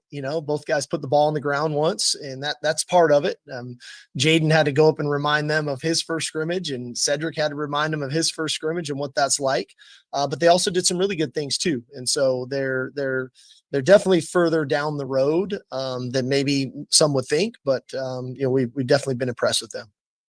And here's Sark discussing moving players possibly to the running back room, to the running back position to add depth, something that we've discussed on the show. But here's Steve Sarkisian. Yeah, no, we're looking at some different options, and I think we're looking at it creatively. Whether it's a couple of guys on the offensive side of the ball, a potential player on the defensive side of the ball, or 2 for that matter. So we're kind of taking it day by day. Again, we've got plenty of time.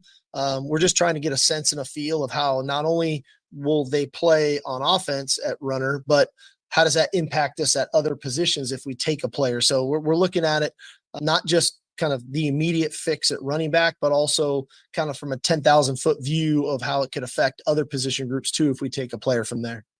Yeah, there you go. All right. As a DB, I'd be remiss if I did not hear Sark give his thoughts about the defensive backs. Here's Steve Sarkisian discussing the DBs. I think Manny has played at a very high level at corner. I think Jade and Jalen, when they've gone out to corner, have done some really nice things. I think Kobe Black has made really good strides from spring to fall camp. And I think we're getting the best version of Gavin Holmes right now. So we're in a pretty good spot there right now. All right, there you go. That is Steve Sarkisian discussing practice and discussing the roster right now. And like I said, that audio, his media availability was before that Christian Clark news broke. So we wait. I think all of us waiting. trying with bated breath, waiting to see what the diagnosis will be for the Christian Clark injury. All right, we come back. We have Off the Record. This is a crazy story, a very strange one from the college basketball world. And I think we've seen something like this before in college and amateur sports, but this is mind blowing how this could ever happen. We'll discuss it on the other side right here on Off the Record, right here on Rodcast, featuring Patrick Davis on Lifetime Longhorn. Rod Davis coming back on the horn.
All right, welcome back to the Rodcast. Time to get to a little off the record.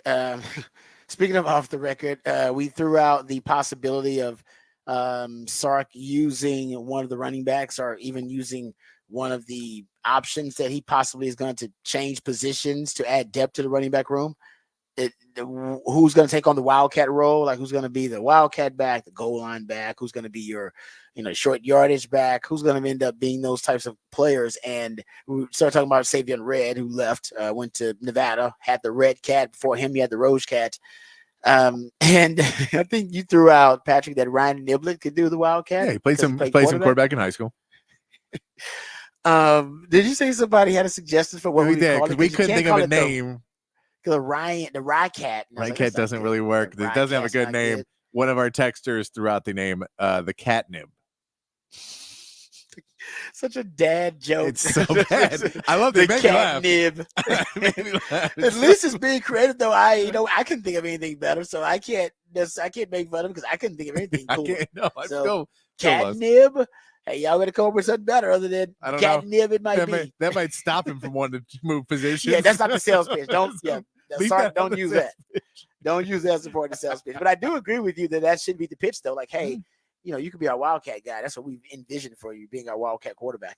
All right, House gets off the record here. So George Mason University men's basketball team, they were set to take part in basically kind of an international tournament. And they apparently had been promoting on their website that they were going to be embarking on a summer tour of the Bahamas. And essentially, I guess, playing some exhibition games. Yes. In a tour of the Bahamas. And the team was slated to compete in these slate of exhibition games. But apparently unforeseen circumstances forced the event's organizers to call off the trip.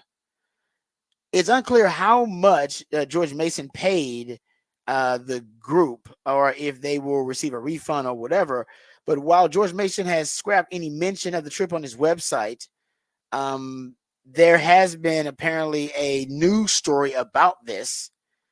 And this news story, as I said, basically and this is from the organizers of the event via the news story. It is with deep regret and sincere apologies that the 7 group announces the cancellation of the George Mason University men's basketball team's foreign tour to the Bahamas, initially scheduled for this summer. This unforeseen outcome is not only a profound disappointment to all involved, but a failure that we at the 7 group take full accountability for. The tour was meant to be a significant experience for the men's basketball program, a chance for the team to bond, compete, and represent our university on the international stage. However, due to unforeseen circumstances, we were unable to fulfill our obligations, leading to the unfortunate cancellation of the trip. We understand the magnitude of the cancellation and the ripple effects it has caused. The impact on the student athletes who have spent months preparing for this experience cannot be overstated. And of course, it went on and went on and went on. The George Mason Athletic Department sent Fox 5 a statement saying George Mason is extremely disappointed for his student athletes, coaches, and supporters regarding the last-minute cancellation of the men's basketball program's foreign tour scheduled for last week in the Bahamas. The travel company, which is engaged with many different universities on foreign tours, has taken full responsibility, and its statement is included below. Yeah. Wow. There's reports that there was already boosters and donors in the Bahamas. Oh, already there, brutal, hanging out, waiting for George Mason to get there. And then George Mason was about ready to go, and then found out there was no flights, no hotels, and no games. Damn it. Yeah, so that's really not the university's fault. It's just this company. Yeah, no, it's this company's fault that they didn't, I don't know, a month out be like, hey, guys, big red flag. None of this looks like it's going to happen. Yeah, they knew this was, that's a great point, too. Like, this did not have to come down to the midnight hour. No, it did. The unforeseen circumstance was not, they canceled our flights and the games and the hotels all last some natural disaster or some kind. Like, no, dude, you saw this coming. Somebody saw this coming. No, you didn't have the money and you didn't pay for it. And then you realized you weren't going to get the money. And then you kept thinking, well, if I get the money, though, and then you never got the money. That's crazy. Yeah, it is that is crazy that there was nobody. It feels like somebody dropped it on both ends, that George Mason's like, were you calling them still and be like, hey, we're still good. We're just checking in what hotel we're going to be at. And we just need to make sure the plans and we'll have this. And then what are the games? So we can, it feels like there should have been some red flags somewhere along the line, because if it wasn't, then you can sue the crap out of this company. And I don't know how much money they have anymore, clearly, but I don't know if they had like that, because if they were lying to you and sending you, these are the games, here's the hotel, and all that's made up, Well, yeah, especially if you spent how much money you have already given them. That's the real question. Yeah. Is how much did you have to put up front? Did you have to put up anything up front? Oh. How much you have to put up? And by the way, if you didn't have to put up anything up front, then you might know there's something to this. Or if there wasn't, some money had to be exchanged. And if there wasn't money exchanged, they didn't pay you to come, Yeah. or you didn't pay to be a part of it, then something was off. Yeah. Anyway. No, there's way too much money involved for it to be unforeseen circumstances. I'm gonna need a more definitive answer than unforeseen circumstances. Yes, I was gonna say somebody probably got fired, but the company probably went under. Like it sounds like a company like that's about to go. I'm gonna need a little bit more info. Man. Yeah, you're gonna call me. That's like unforeseen circumstances is like, hey guys, it rained today, so we had to cancel the show. You go, oh, unforeseen circumstances. That sucks. You maybe could have planned better. But there's not flights. All right, that seems like maybe even we should have. Now I'm glad there wasn't a flight and they got to the Bahamas and they're like, "What are you guys doing here?" Well, I'm glad it must have been the company they were obviously responsible for the flights. Thank God that George Mason wasn't responsible for the flights, and they would have tried to book their own, and then get to Bahamas and no hotels, no games. Yes, you know what I mean, or at least just have it already booked, or have a charter flight already paid for or something in anticipation, like, oh, we'll get that money back when we get there. And it's man, could have been. So I don't know how it's going down, but that's ugly. It's always strange how things get that far, but like I said, it's now it's becoming kind of a bigger story. So I don't know how the boosters and the donors, how many people went there, but you are in the Bahamas, so I guess you're rich in the Bahamas. So I guess what's the worst case scenario? We don't have to go to basketball games. We don't have to go to a boring exhibition game. Exactly. Shucks. We gotta go. Yeah. Like, I guess, trust me, there's some people celebrating this in the Bahamas right now. Like, dude, we got out of it. Now we just got a week in the Bahamas to kick it and drink Mai Tais or something like that. All right, that's good stuff there. All right, we come back. We'll get into a lot of different stories in the 9 o'clock that I want to dive into. So a lot of NFL discussion. We'll get into what your quarterback is worth against the spread. We'll also talk about quarterback skill sets. Dan Orlovsky ranking different quarterbacks in different areas of skill at the position. We'll dive into that. We'll also we'll talk about the Dallas Cowboys and the Texans a little bit. We got some Texans, some Cowboys conversation. How about this? Tyreek Hill challenging currently the fastest man in the world because he thinks he's the fastest man in the world. We'll play that audio for you as well. Lots of that and more coming up. Oh, and a Rangers report. Rangers fans, don't go anywhere. We had some technical difficulties yesterday. Couldn't get the Rangers report in. We're going to give it to you on Tuesday. All of that and more right here on the Rodcast featuring Patrick Davis. I'm Lifetime Longhorn. Rod Davis coming back on the horn.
Mhm.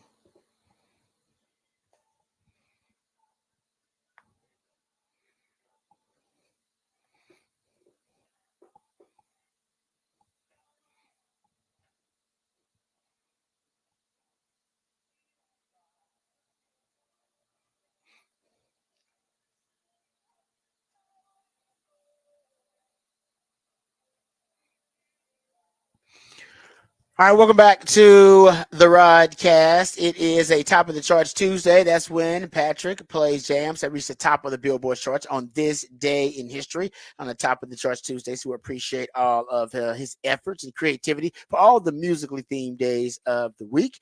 We got a lot of NFL news, notes, and nuggets that we are going to hit in this hour. We'll get into a little Texans, a little Cowboys. We'll talk about the value of your quarterback against the spread and the most valuable quarterbacks from a Vegas lines perspective. We'll also talk about Dan Orlovsky's list. He's got a list of his most important traits at the quarterback position and the top 10 quarterbacks in each of those areas. We'll get to that coming up in a Rod's rant. Also, Tyreek Hill challenging the fastest man in the world currently. He's not too happy with what Noah allows, and he let that be known. So we'll play that audio.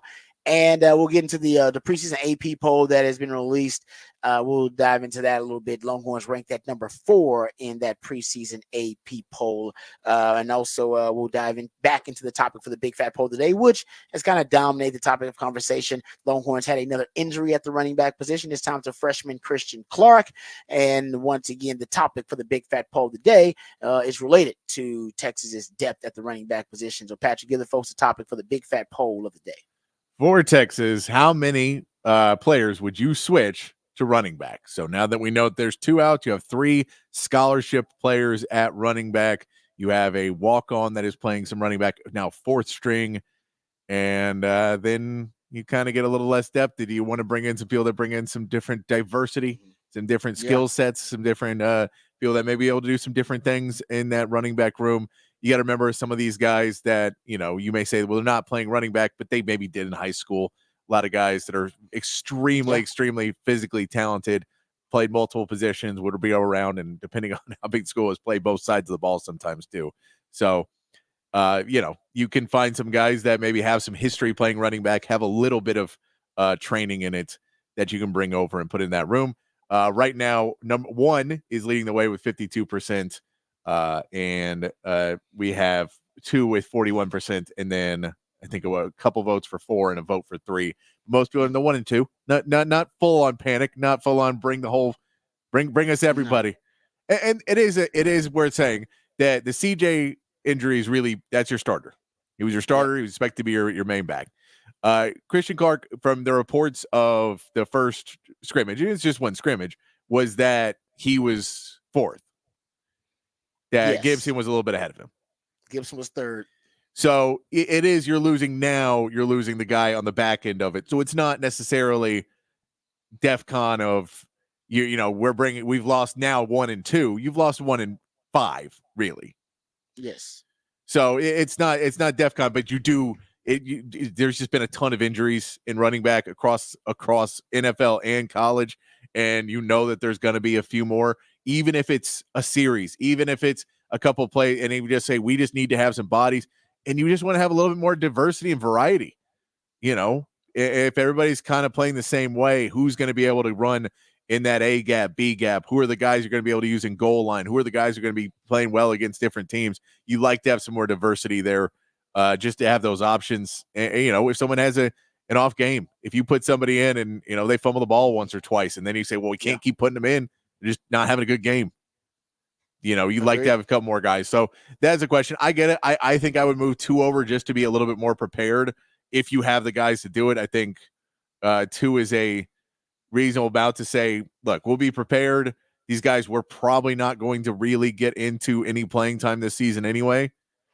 So we can go ahead and bring them over, and it won't hurt anything. I think you could do that for a couple guys, and then that's where I'd be right now. Yeah. No, I think it's 2. I think the magic number for me is 2.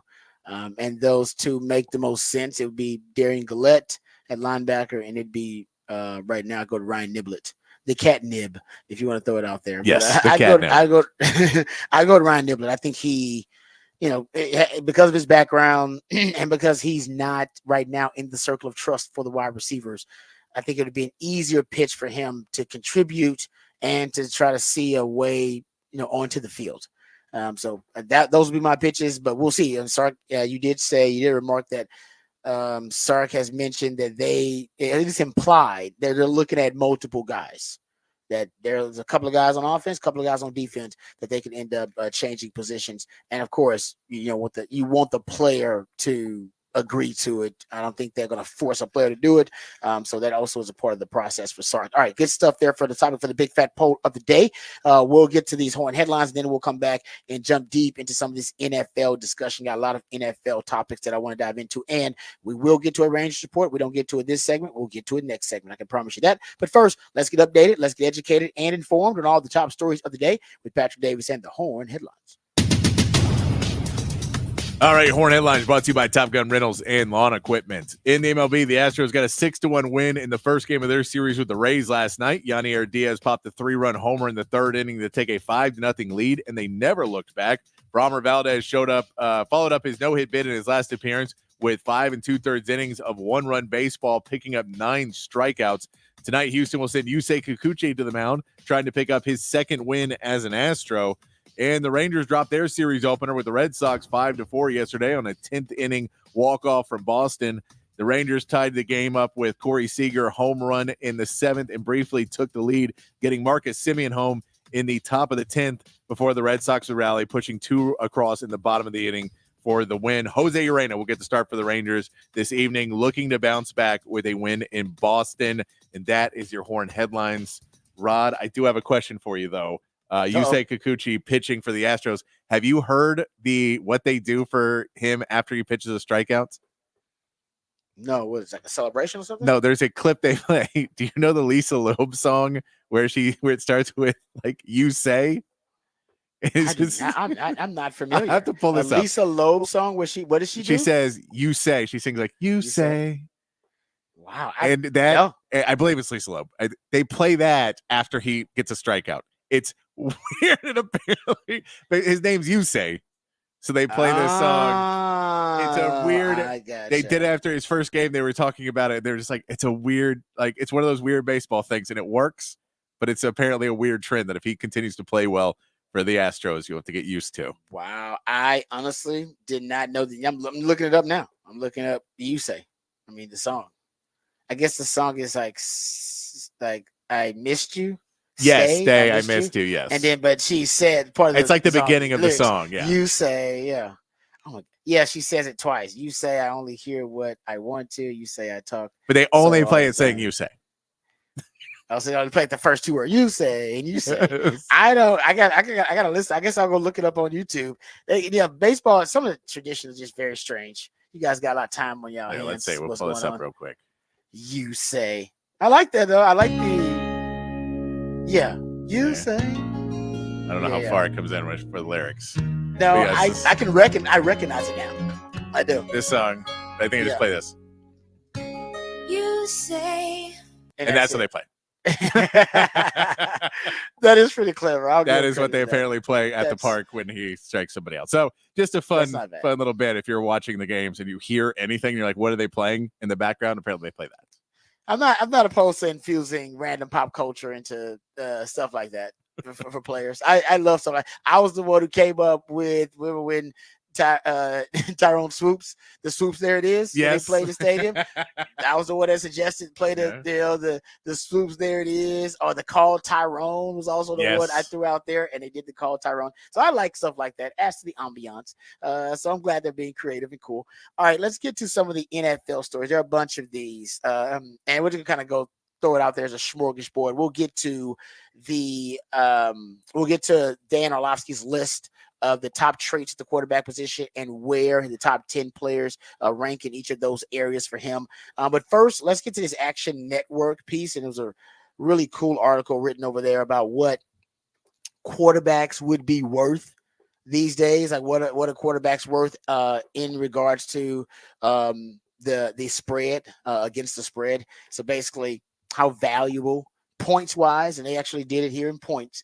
How valuable is your quarterback, and how many points are they worth? You know, I'm saying when you're actually looking at their value against the spread. And here, they ranked 117 quarterbacks about how valuable they were against the spread. Patrick Mahomes, most valuable quarterback against the spread, 6.5 points is what he's worth. So he's basically worth a touchdown. Touchdown and the extra point, essentially. That's what you get from Patrick Mahomes. I would argue Patrick Mahomes is probably worth more than that. I mean, I think you can make the argument that Patrick Mahomes is actually worth more than 6.5 points because you're never truly out of a game with Patrick Mahomes. If you're down double digits, I always give the stat that, and it's a crazy one, Mahomes' win percentage in games where his team was losing by double digits at any point is 200 points higher than any other quarterback in NFL history. He has more, if you go look at it, he has more wins in playoff games where he was down double digits and has a winning record, I should say, when he's down double digits in the playoffs. And he's the only quarterback that I can find current, historically, that has a winning record in that situation. Even Tom Brady, every other quarterback I look at has a losing record in that situation, but he does not. In even the 4 Super Bowls he's played, he's been down double digits in all of them and won 3 of them. Like that's not supposed to happen. So I would make the argument he may be worth just a cool 7, just round it all up to 7. They got Lamar Jackson, second most valuable here, according to the, I guess against the spread. They have him worth 5.5 points. He and Joe Burrow are worth 5.5 points.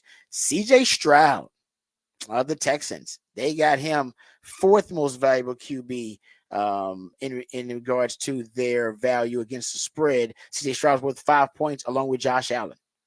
Josh Allen and CJ Stroud worth 5 points. Then they got Jalen Hurts, Aaron Rodgers, Dak Prescott, and Justin Herbert, all worth 4.5 points. And then Brock Purdy worth 4 points. That's your top 10.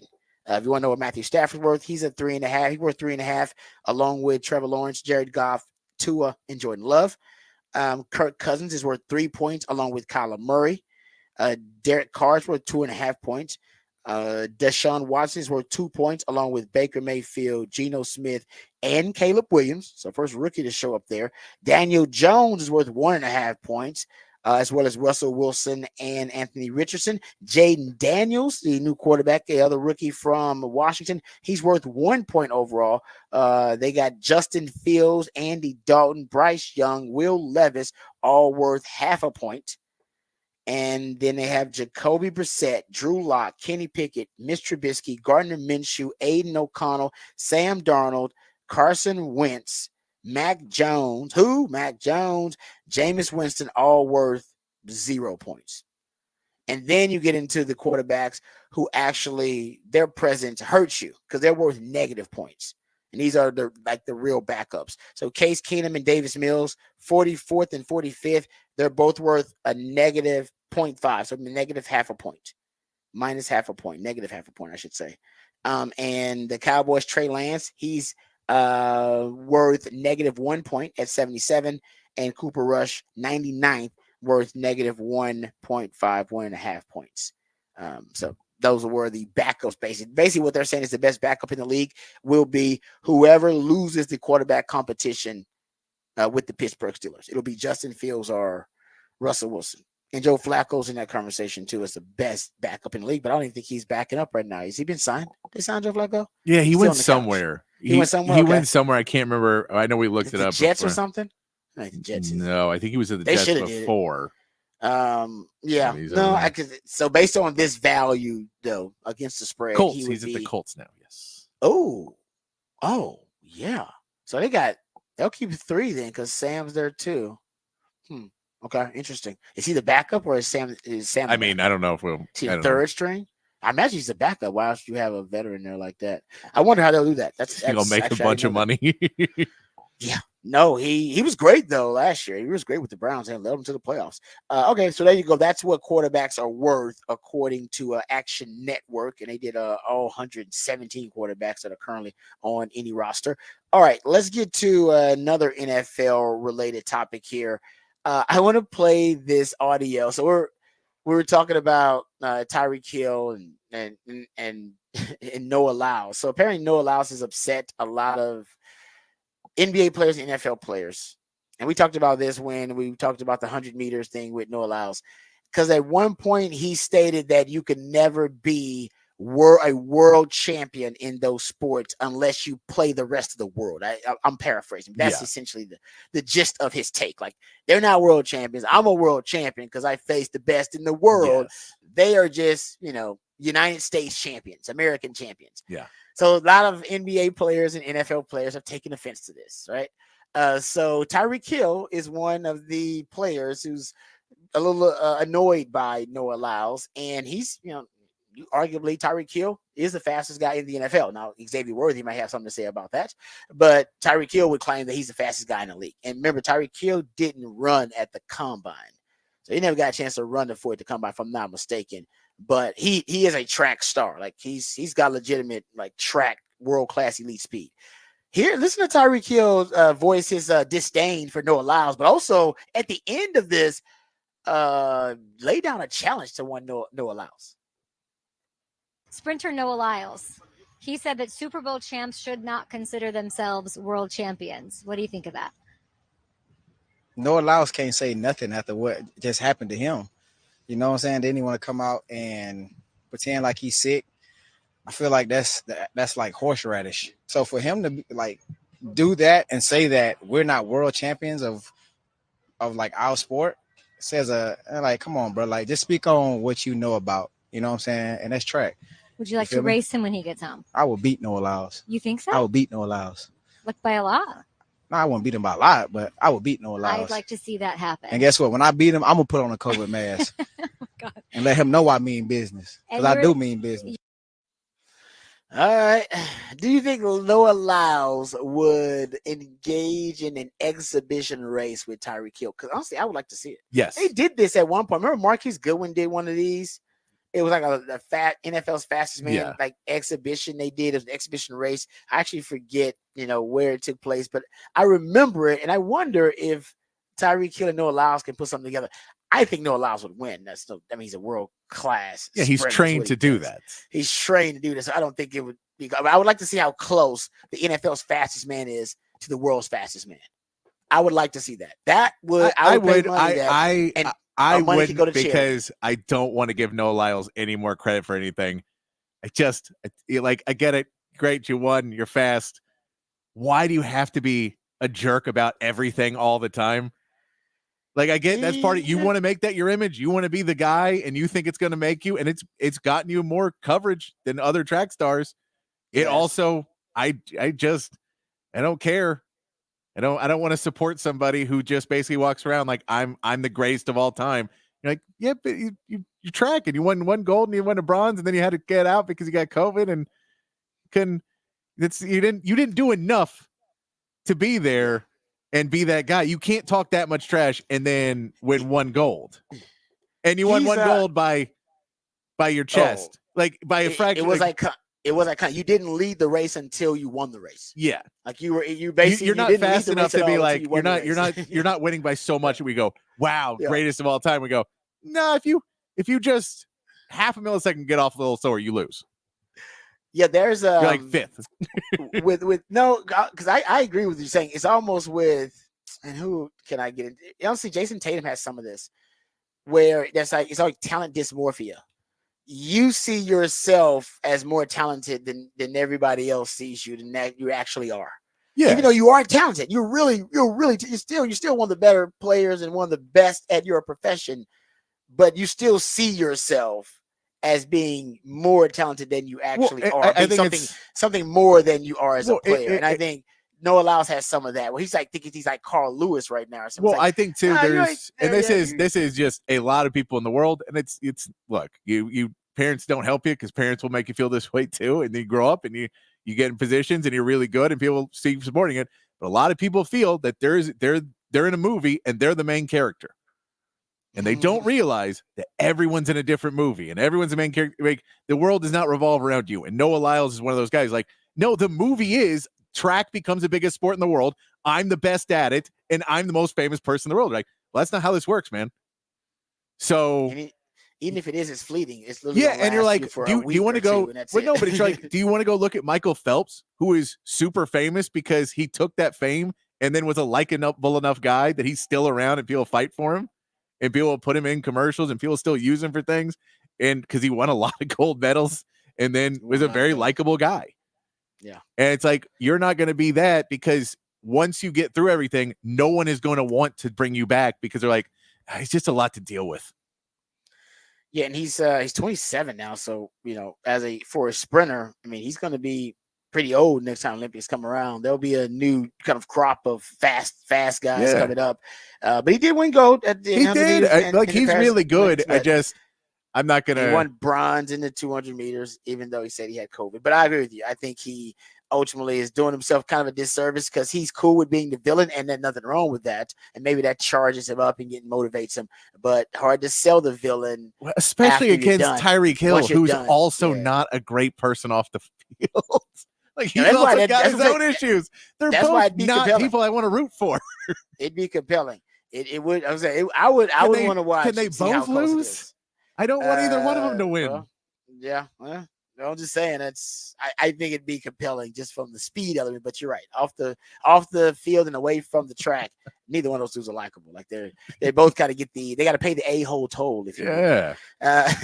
All right. Can we make him run like the? Can we make him run like the 400, and then be like, the cameras weren't rolling. Do it again. Seriously, just want to see him in pain. Yeah. All right, we'll get to the Orlovsky quarterback trait rankings on the other side, but real quick, I want to give some props to the Texans organization because I think they've done a really good job of being able to rebrand Cal McNair.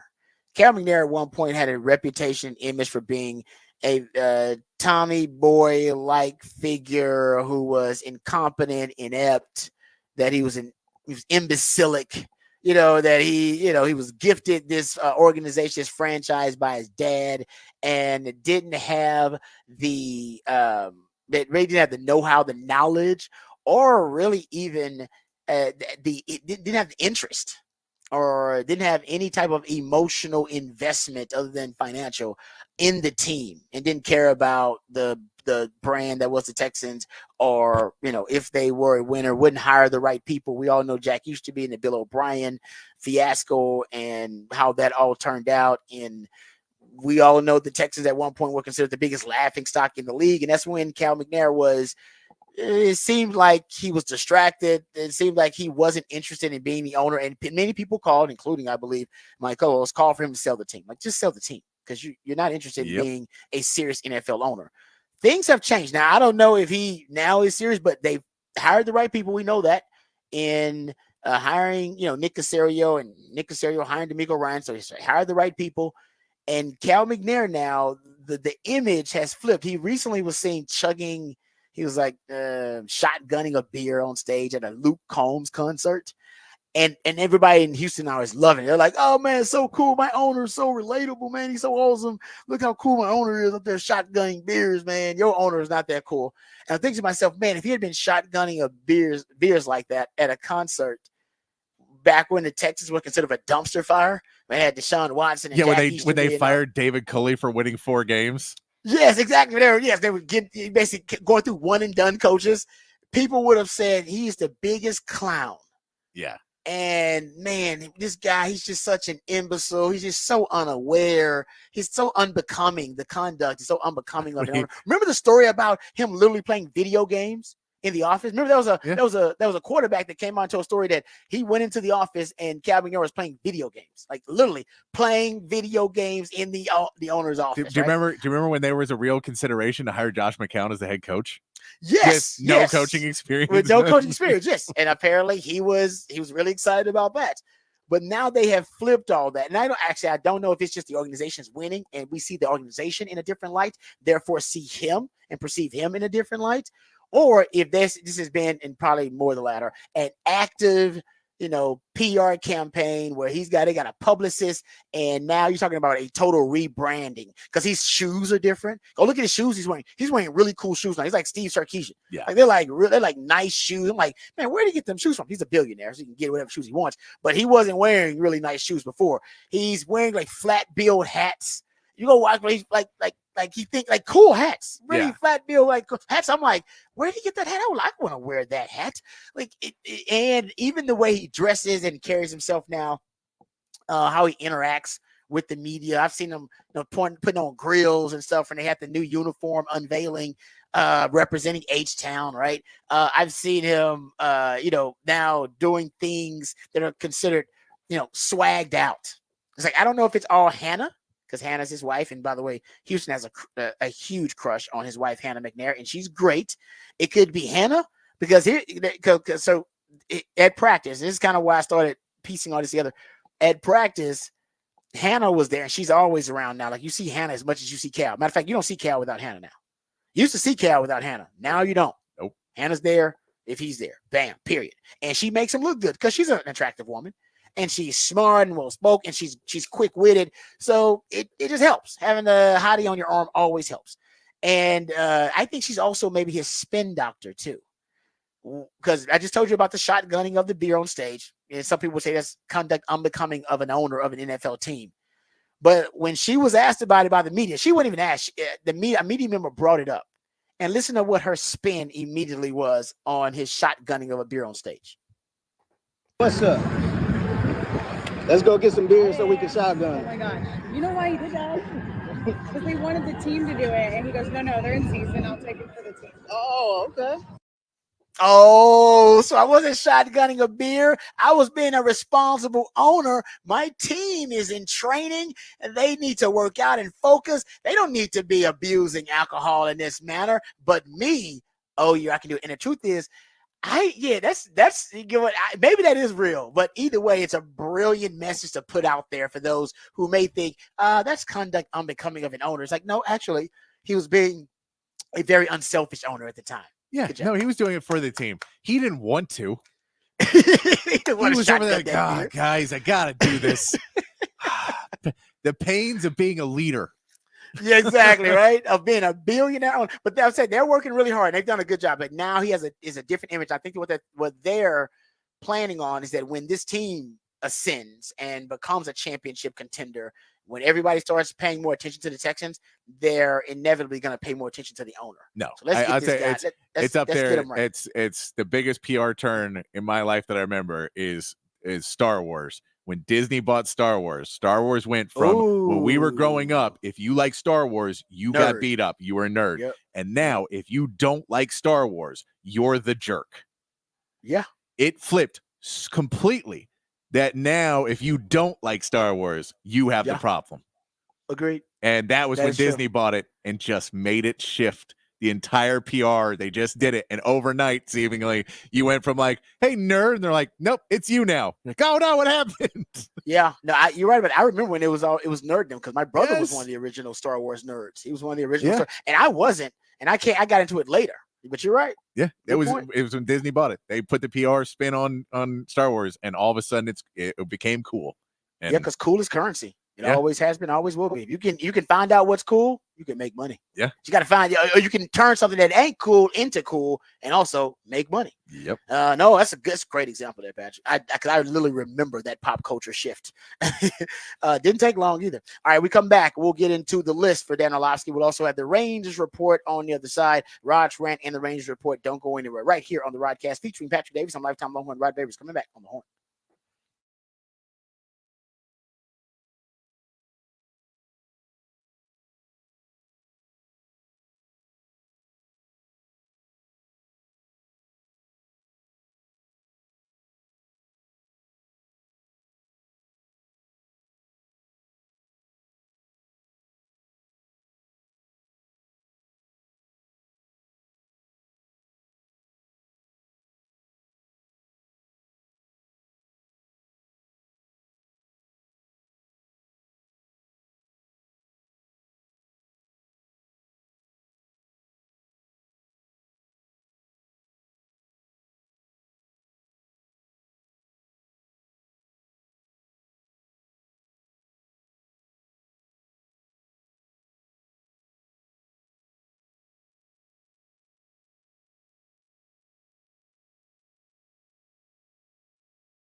All right, welcome back to the Rodcast. Time to get into some NFL discussion.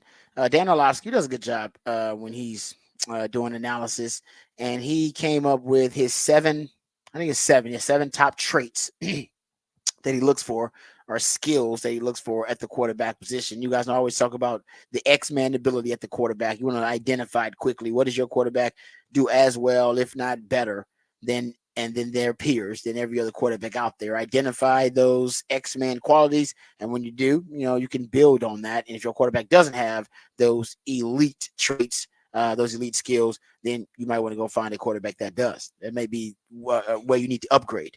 So Dan Orlovsky, he came up with his 7 most important traits, in his opinion, at the quarterback position. And the traits are pocket presence, arm strength, ball placement, mechanics, also decision-making with the football, rushing ability, and second reaction ability. And, he ranked his top 10 in each of these areas. So he's got Patrick Mahomes as the best quarterback with pocket presence, followed by Joe Burrow, CJ Stroud. Got Stroud in there, number 3 in pocket presence. Pretty amazing considering how young CJ Stroud is. Got Matthew Stafford at 4, Lamar Jackson at 5, Purdy at 6, Jordan Love at 7, Josh Allen at 8, Geno Smith at 9 in pocket presence, and Dak Prescott at 10. I do believe Dak Prescott is one of the only quarterbacks that's ranked in the top 10 of each of these lists. And it ain't many that make it the top 10 of each of these different areas of expertise or their different skills. But he does. And not even, I think you point out, not even Patrick Mahomes does. He's not even in the top 10 of each of these. So he's got some respect for Dak Prescott, even if he's not a huge fan. Arm strength, Patrick Mahomes is number 1, Josh Allen 2, Justin Herbert 3, Matthew Stafford 4, Aaron Rodgers at 5, Will Levis does have a cannon at 6, Baker Mayfield at 7, Anthony Richardson at 8, Dak Prescott at 9, and then Lamar Jackson at 10. Ball placement, he's got Joe Burrow at 1, Tua at 2, Patrick Mahomes 3, Matthew Stafford at 4, CJ Stroud makes it at 5 in terms of ball placement, Brock Purdy at 6, Geno Smith at 7, Dak Prescott at 8, Jared Goff 9, he's got Josh Allen 10. Mechanics, as Patrick pointed out earlier, no Patrick Mahomes in mechanics at all. He was the other previous categories. He was 1, 1, and 3. Mechanics not listed, but Joe Burrow is number 1 in mechanics. Matthew Stafford number 2. Justin Herbert 3.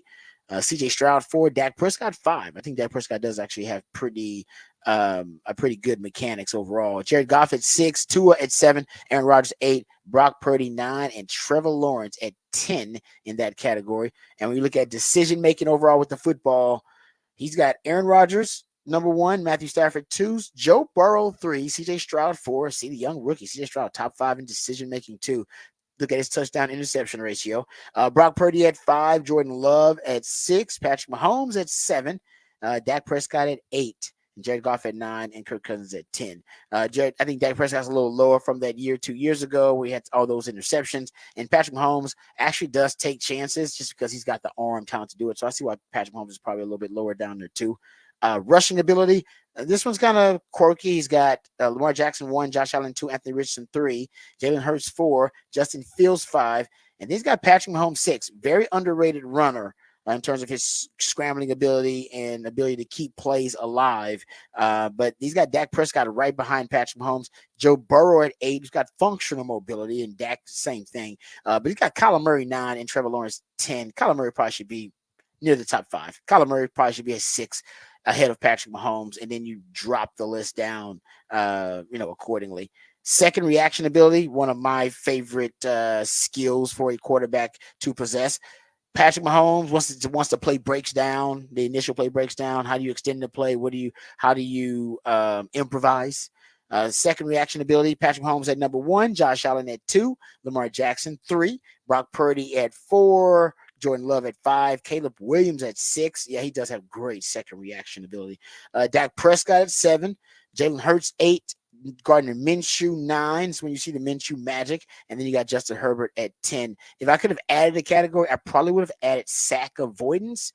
If I could have, and adding sack avoidance, probably would have put Patrick Mahomes and Josh Allen at the top of that list for those two. But that's Dan Orlovsky. And like I said, I don't think Dak Prescott may be one of the only quarterbacks, if not the only quarterback, that because CJ Stroud's not listed in arm strength, but Dak Prescott is 9th. I'm not sure there's a quarterback that's listed other than Dak. Maybe Josh Allen is listed on all of these. Actually, Josh Allen is not listed in mechanics either. So Dak Prescott may be one of the only quarterbacks that's listed on all of these. That's listed in top 10 in all of these different categories, because Jared Goff is not in rushing ability or in second reaction ability. So, Dak is well-rounded. I don't know, in terms of the elite trait discussion, I was talking about this earlier. If you're going to look at the X-Man ability of Dak, physically, I don't know if I can identify a physical trait of Dak where he's as good, if not better, than everybody else in the league in that specific area. But there's a lot to the quarterback position, including what is off the field, the intangibles, the immeasurables at that position. And I think Dak, in terms of leadership and maturity, maybe those are his X-Man abilities.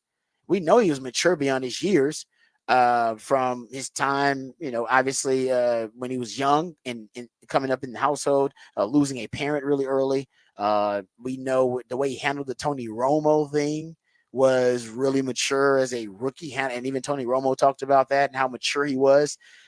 We know that his teammates love him. We've never heard any angst about teammates and Dak Prescott. Look at the way he's handling the contract negotiation right now with Jerry Jones and the Cowboys, even though that's, could be a disaster on the horizon. It doesn't really sway Dak Prescott one way or other. He handles Jerry Jones really well.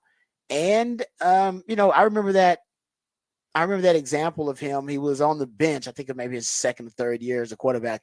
He's drinking a Gatorade and he drinks it, balls up the Gatorade cup, tries to throw it toward the trash can, misses, and then recognizes that he misses the trash can, turns around during a game, by the way. It's all during a game. Turns around, picks up the paper cup, and then puts it in the trash can.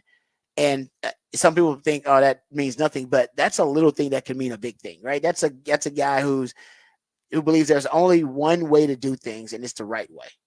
That's the one way to do things, the right way all the time. And that can have a huge effect on setting an example for the team. And it's the way you go about your everyday life, right? And I think Dak, in terms of off the field, maybe that's where his X-Man abilities show up, is in the leadership qualities and the maturity in his game and the maturity in him as a professional, as a player. And I think that's probably what I would identify. By the way, those matter. Those matter. Being able to lead a locker room, being a leader, those things, no doubt, play a role in you being a franchise quarterback and ascending as a QB. All right, let's get to the Rangers report while we have some time. Get to the Rangers report here while we got a little bit of time and talk some Rangers baseball. The Rangers report is brought to you by Texas Truck and Trailer. All right, thank you there, Patrick, for the Rangers report.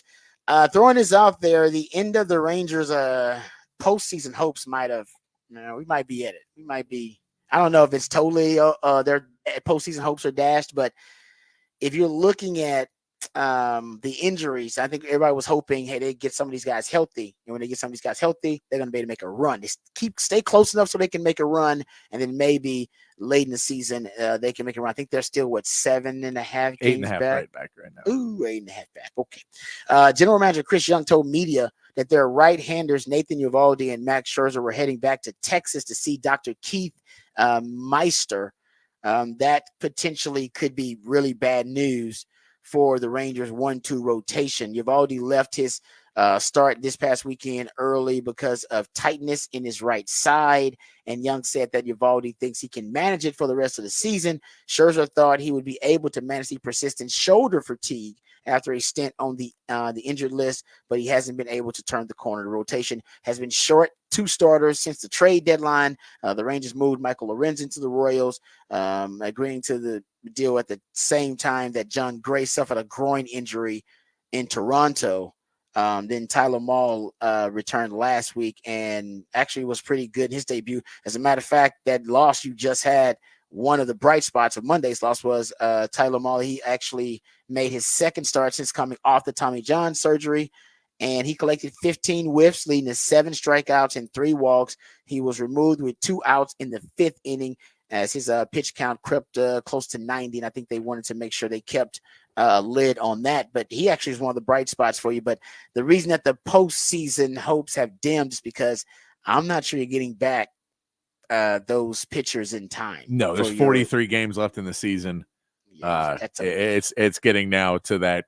It's getting bleak. It's getting a little bleak with that 8.5 games back. That wild card race is just you're 10 back in the wild card race right now with a lot of teams in front of you. So you need a lot of help to get there. But never say never. You're still going to push. But yeah, this is a tough part of the season. Last night was hard that you got the lead in the top of the 10th and then drop it in the bottom. But you just keep fighting on. You hope you get through and get a streak going here. And if you get a streak going, who knows if you're able to pull back in, but you're going to have to string some wins together coming up. And, you don't necessarily have an easy schedule. You're on the Red Sox right now. You play another team above 500 in the Twins that have a good record. You play the Pirates after that. They're a below 500 team. So maybe you can go there, but then the Guardians after that. And then you go White Sox and Athletics. So at the end of August, you really got to start winning all of your games, but you want to stay in it to that point. It's just a tough road for the Rangers right now. Yeah, no, that's good stuff there. All right, that's our Rangers Report brought to you by Texas Truck and Trailer. The Rangers Report is brought to you by Texas Truck and Trailer, your premier truck accessory dealer.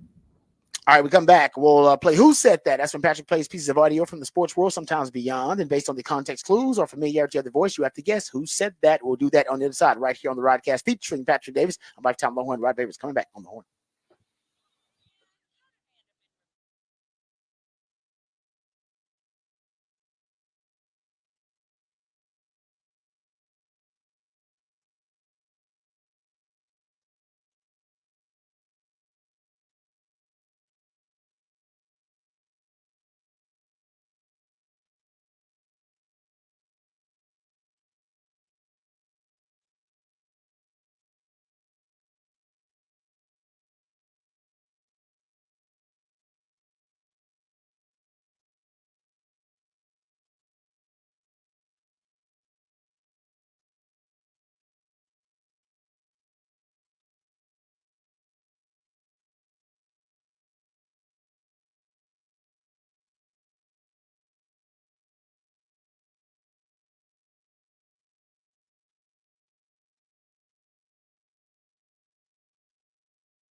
Welcome back to the Rodcast. It is a top of the charts Tuesday. That's when Patrick plays jams that reach the top of the Billboard charts on this day in history. So we appreciate him. There's a Macarena. Wow. Yeah, I remember when this thing was all the rage. Yeah. I do. I still remember how to do the Macarena. I can still see people doing it. Man, it took over forever. It was a big, it's still a wedding song. It still is, yeah. No, it was for a while though, man. It was like it's all you could hear. What year was that? I'd say late 90s, maybe early 2000s. Yeah, it had to be early 90s, yeah, no doubt, something like that. Early to mid 90s, somewhere around there. All right, just bringing back some memories, not all of them good. Appreciate Patrick on top of the charts Tuesday. Also appreciate him coming up with the topic for the big fat poll today, which is already posted via the X account at the Horn ATS. Go check it out for yourself. For Texas, how many players would you switch to running back? And if you have a take about it, you can leave that take below. But your options 1, 2, 3, and 4, and 53% of y'all said y'all would switch at least one player to the running back position, and 42% of the respondents said they would switch 2 players to the running back position. Yeah, I'm part of that 42%. I think 2 is probably the right number right now with that group, just to safeguard against future injuries, because you don't want to have to move a guy now and then have another injury there and then have to move another guy later on. No, Just you have time to do it now. If there are guys that you Yes. feel you can spare in other rooms, Yep. then go ahead and spare them. Go ahead and do it. All right, let's get to who said that. That's when Patrick plays pieces of audio, sometimes from the sports world, sometimes beyond the sports world. And based on the context clues or familiarity of the voice, hopefully you can recall and identify who said that. I was just super grateful. You know, I've dreamed of being here, so just seeing my name on the back of an NFL jersey, it was a lot. And I remember before the game, I was praying and I was like, God, if this life only exists in my dreams, don't wake me up. So the whole time I was just enjoying it, man. That's what it was about. Oh, that's my man Jay Witt. Jay Witt. Yeah, I mean, I'm happy for Jay Witt. I think all Longhorn fans are kind of emotional watching Jay Witt out there. It's so cool. It's so cool. It is so cool, man. It's because I think everybody's happy because they knew how unselfish he has been as a player and what a great teammate he has been. Yeah, and we now know for him to be getting some of and that, especially, he pinned that piece when he came back for that last season where it was that he was kind of scared about, didn't know what the future held and if he was going to be able to make it to an NFL roster and what he was going to be able to do, and then see him thriving right now in that Rams organization in preseason is really cool. It is. Highest graded rookie receiver in week 1 of the preseason, based on Pro Football Focus grades, 84.8. So congrats to my man Jay Witt. It ain't over. It's just the beginning of the journey, but that's a hell of a start. Hell of a start for Jay Witt. Hell of a show for you, Patrick. Appreciate everything you do, brother. Thank all you guys for joining us. Really grateful to have you guys as listeners each and every day. It means a lot to us. Remember, the revolution will not be televised. We're talking about it right here on the Rodcast. We love you guys. We mean that. Take care of yourselves, but more importantly, take care of each other. Until next time, hook 'em and peace.